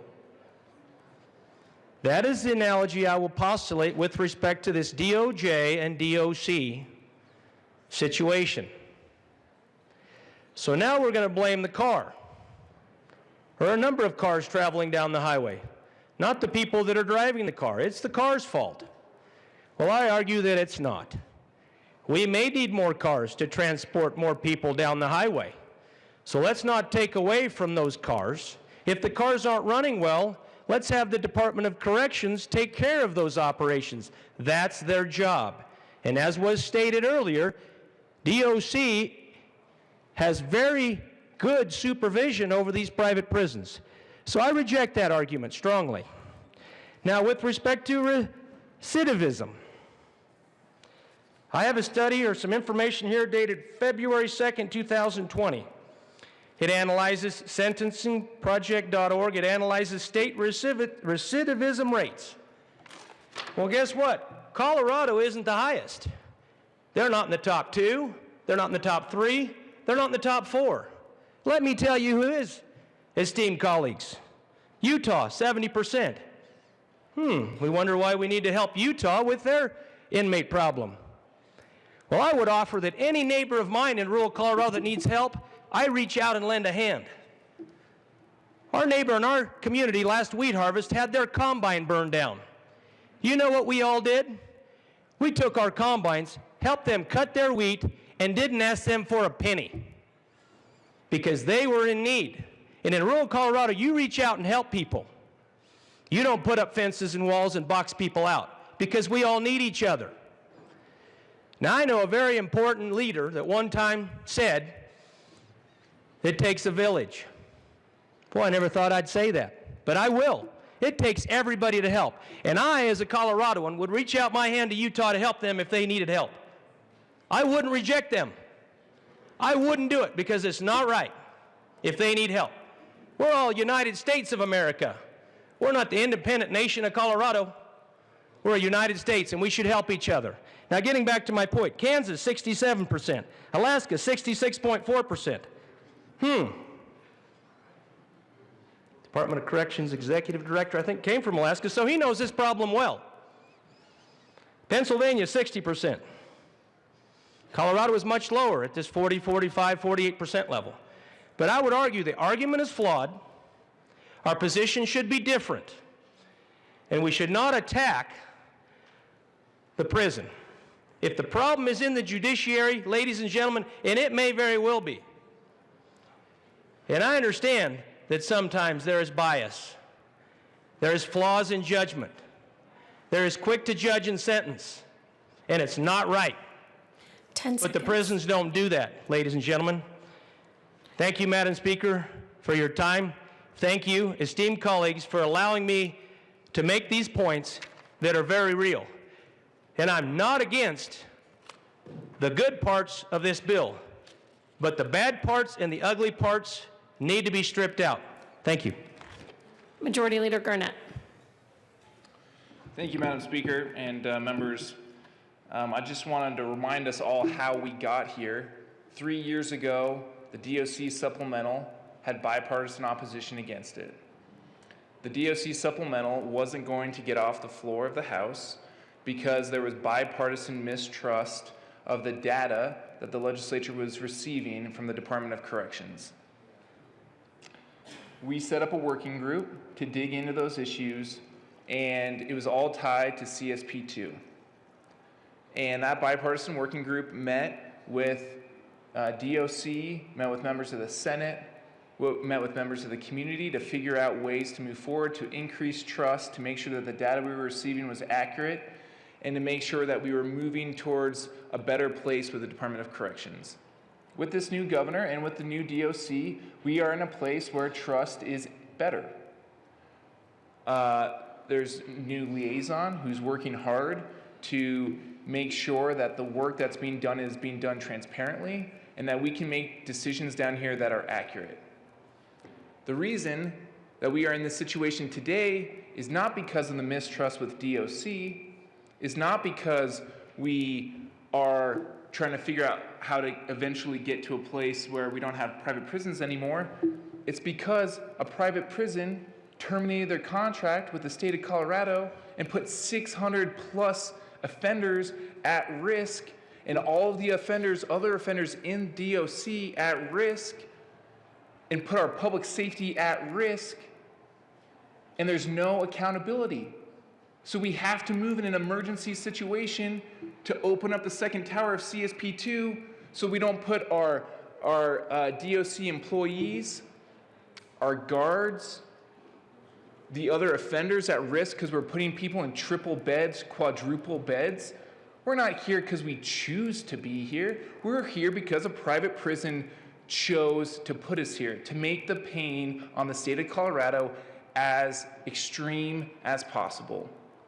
So if we're going to be tied to private prisons to be put in that situation time and time again, shouldn't we study a way to move in a different direction? Shouldn't we think through a way to not allow corporations that operate across the entire United States to leave rural communities in a blink of an eye with no representation down here at the state capitol to stand up and say you shouldn't go in that direction? The private prison system doesn't empower the legislature or the elected representatives that serve those communities down here to stand up for decisions that are being made. But there are belts and suspenders put into that study to look at economic impacts, because closing facilities is a very, very serious decision that we take seriously down here, but that can happen in a blink of an eye by a private prison just cause, and that's why we are in this situation. So I didn't want to be here. I didn't want the work of that study group to be put in fast forward with the foot on the accelerator, but we have to do it because of a decision by a corporation in one of our communities with no representation down here, and for us to only be in a reactive situation. So I wish we weren't in this situation. We are where we are. I appreciate how this represents where we're trying to go. It wasn't on the time frame that I wanted it to be on, but we had no choice. We have no choice. We must vote yes on House Bill 1019. Minority Leader Neville.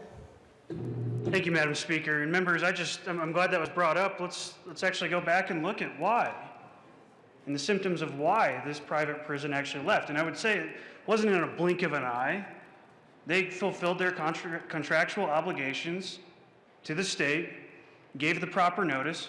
But why did they do that? It's because of conversations we're having down here right now. It's because of potential studies and impacts of bills like this that we're having right now. That private prison couldn't even find staff members because they saw this tsunami coming and they ran from it. They went and looked for other employment. They couldn't even staff the prison because they knew what we were going to do to them, because of these types of discussions, because of the possibility of these types of bills. That's why they left. And I want to point that out. What we do down here, the discussions we have down here, have real impacts to real people. They didn't just leave in a blink of an eye and make some sort of random decision. It was a calculated decision based on what they saw coming, based on bills like this. I urge a no vote. Is there any further discussion?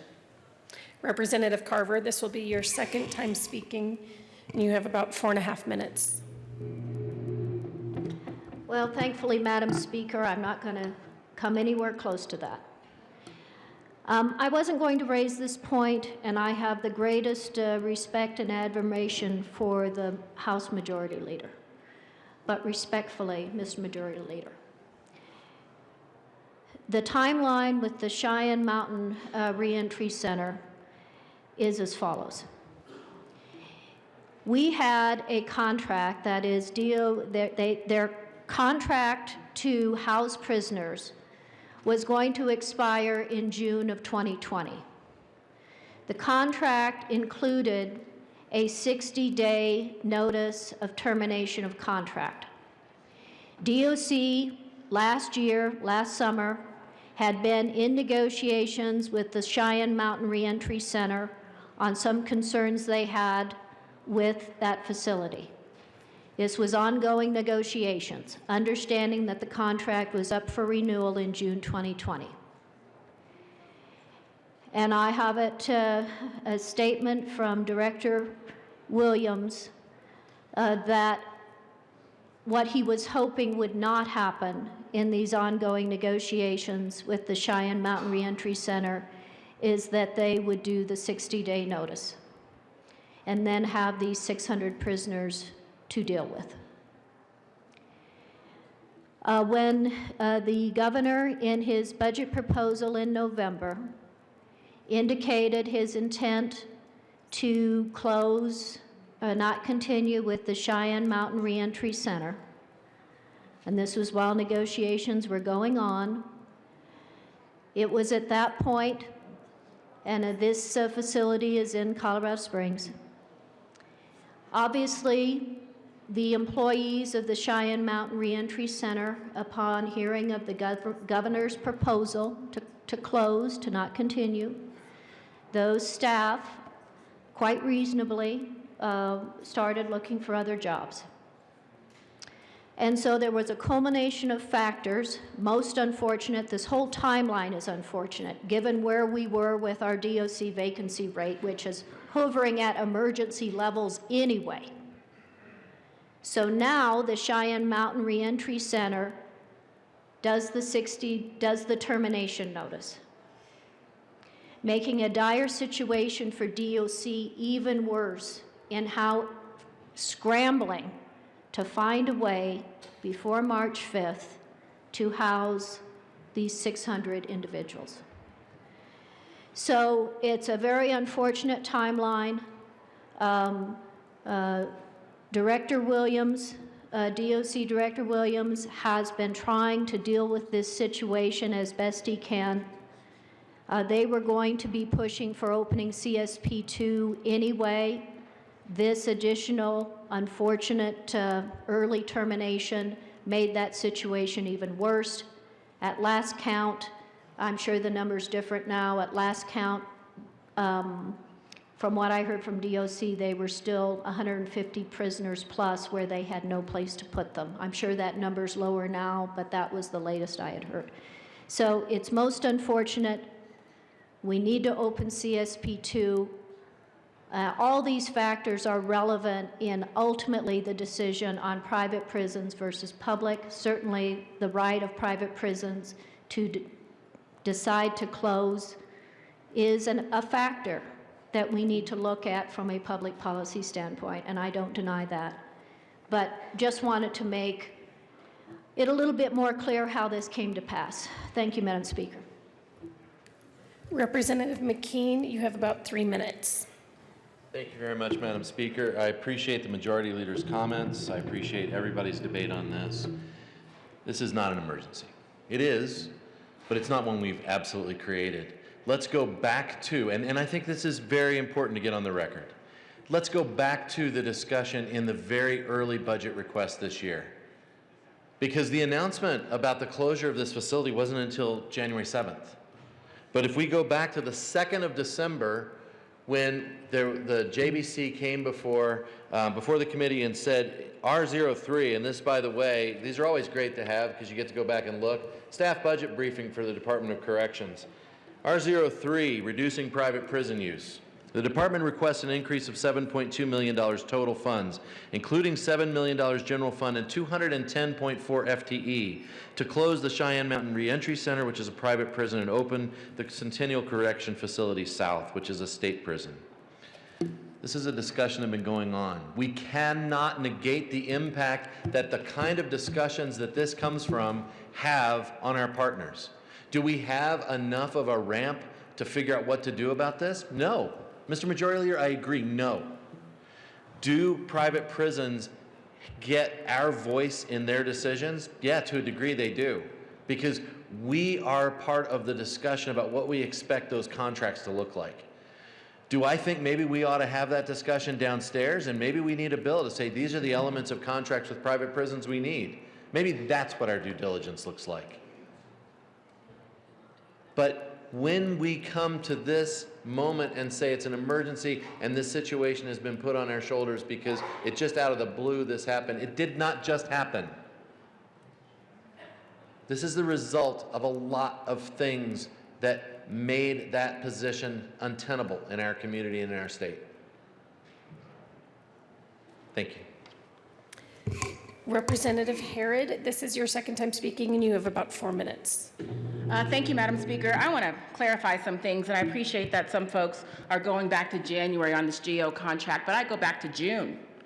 We had a prison population management interim committee. Members of that committee, we heard about how we could reduce the prison population, but we also heard about issues with GO. You want to talk about GO? Let's talk about GO. Mr. Majority Leader was right. GO came to DOC, which you might not be aware of, and asked for a reduction of 10 correctional officers in its contract because it was losing money. Newsflash, GO makes more money off ICE detention facilities than they do our inmates in Colorado. They are putting the safety of the people they employ and the offenders at risk. They are doing it because they were losing money. Profit was the determining factor in their contract. But I also take offense to folks saying that we said they were doing a good job. The Office of Behavioral Health took their license because they were doing an awful job. That meant that the offenders in those facilities were not getting the treatment that the state required them to have. So let me be clear. These for-profit prison industry is making more money bringing in out-of-state prisoners, creating detention facilities, and putting ankle monitors on people. Once the state of Colorado says, no more, we are gonna lift you up to the same standard as everybody else, they are gonna say, you've got 60 days. We're closing. We're not taking your contract. They wouldn't even negotiate a multi-year contract with us. Will we have a plan in place? Thankfully, this body chose to put in criminal justice reform measures so that our prison population was not increasing, and we had room in the system to take care of this.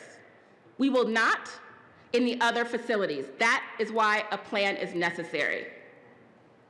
And to be clear, if you actually read the entire bill, you will see that recidivism measures are in the bill, as requested by the Department of Corrections, parole, probation, public safety, victims and advocates, who were all at the table all summer long,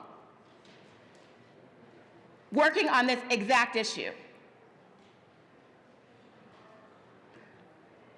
When we have profit driving our prisons, we forget about the people who are inside, not just the offenders, but the correctional officers too. My father was one of them.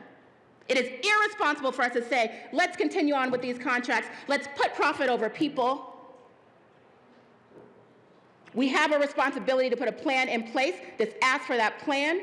I look forward to working with local communities to make that plan happen and to have a responsible way forward for Colorado. Representative Pelton, this is your second time talking, and you have about 9 minutes. Thank you, Madam Speaker. I don't deny we've had some trouble with private prisons in this state in the past. I don't like grouping all private prisons because of GEO. I don't like the stigma attached to private prisons that it's for profit, so it's not humane. I submit people, those are humans working in those private prisons. There's humans managing those private prisons. They care. They have the same responsibilities as the public-owned facilities. It's in the contract. They can't do stuff halfway. So I'm very offended. I sat on that prison population committee. I asked for the recidivism rates between private and public. We don't have that. They're moved from facility to facility. We cannot track that. We cannot blame these recidivism rates on private prisons. It's the system. So with that, I urge a no vote on this bill. Representative Sane, this is your second time talking. Thank you, Madam Speaker. And I just want to remind everybody that, we allow, to dare greatly, we allow private industry to fail. When the government fails, we just give them a supplemental. Is there any further discussion? Seeing none, the question before us is the passage of House Bill 1019 on third reading and final passage. Mr. Randall, please open the machine, and members, please vote.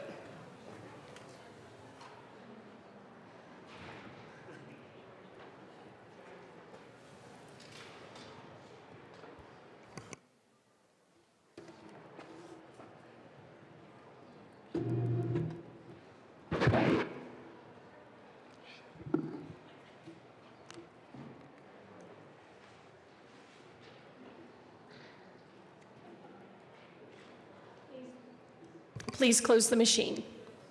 With 39 aye votes, 22 no votes, 2 excused, and 2 vacant, House Bill 1019 is passed.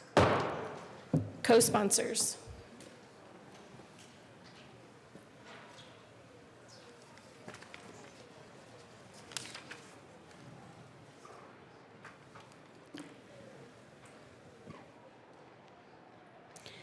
Please close the machine. Mr. Randall, please read the title of House Bill 1261.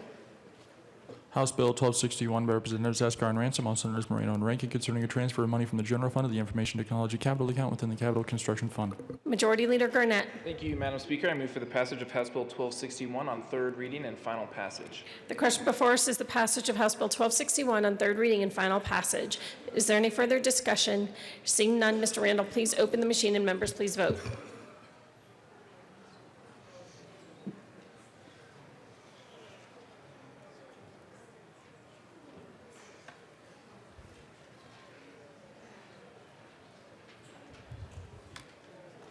Pelton. Please close the machine. With 43 aye votes, 18 no votes, 2 excused, and 2 vacant, House Bill 1261 is passed. Co-sponsors.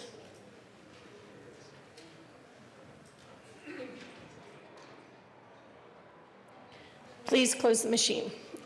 Mr. Randall, please read the title of House Bill 1248.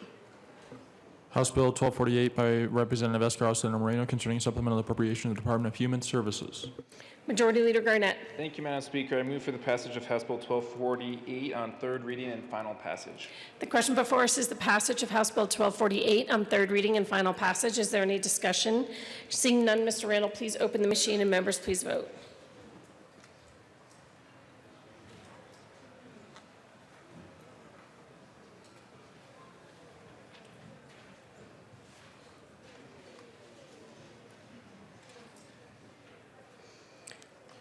Humphrey Wilson.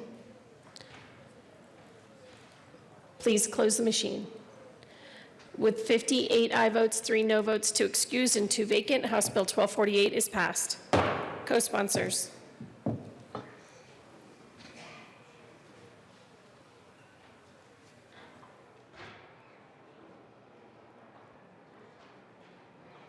Please close the machine. Mr. Randall, please read the title of House Bill 1026. House Bill 1026 by Representatives Van Winkle and Weissman, also Senators Fields and Gardner, concerning the creation of a 23rd Judicial District. Majority Leader Garnett. Thank you, Madam Speaker. I move for the passage of House Bill 1026 on third reading and final passage. The question before us is the passage of House Bill 1026 on third reading and final passage. Is there any discussion? Seeing none, Mr. Randall, please open the machine and members please vote.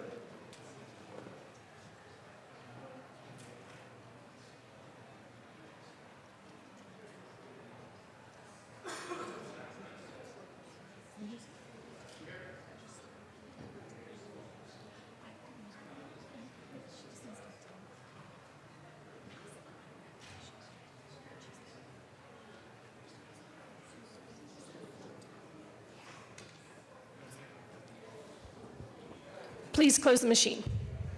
With 59 aye votes, 2 no votes, 2 excused, and 2 vacant, House Bill 1026 is passed. Co-sponsors.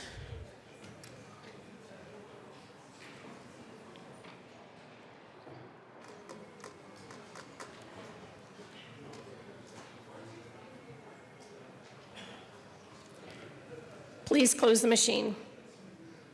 Mr. Randall, please read the title of House Bill 1074. House Bill 1074 by Representatives Ransom and Titone, also Senator Smallwood, concerning the authorization for special districts to provide for the collection and transportation of solid waste. Majority Leader Garnett. Sorry, Madam Speaker. Madam Speaker, I move for the passage of House Bill 1074 on third reading and final passage. The question before us is the passage of House Bill 1074 on third reading and final passage. Is there any discussion?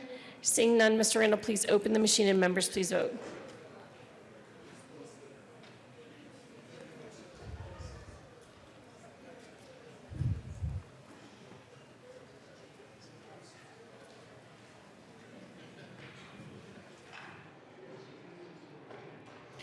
Please close the machine. With 57 aye votes, 4 no votes, 2 excused, and 2 vacant, House Bill 1074 is passed. Co-sponsors.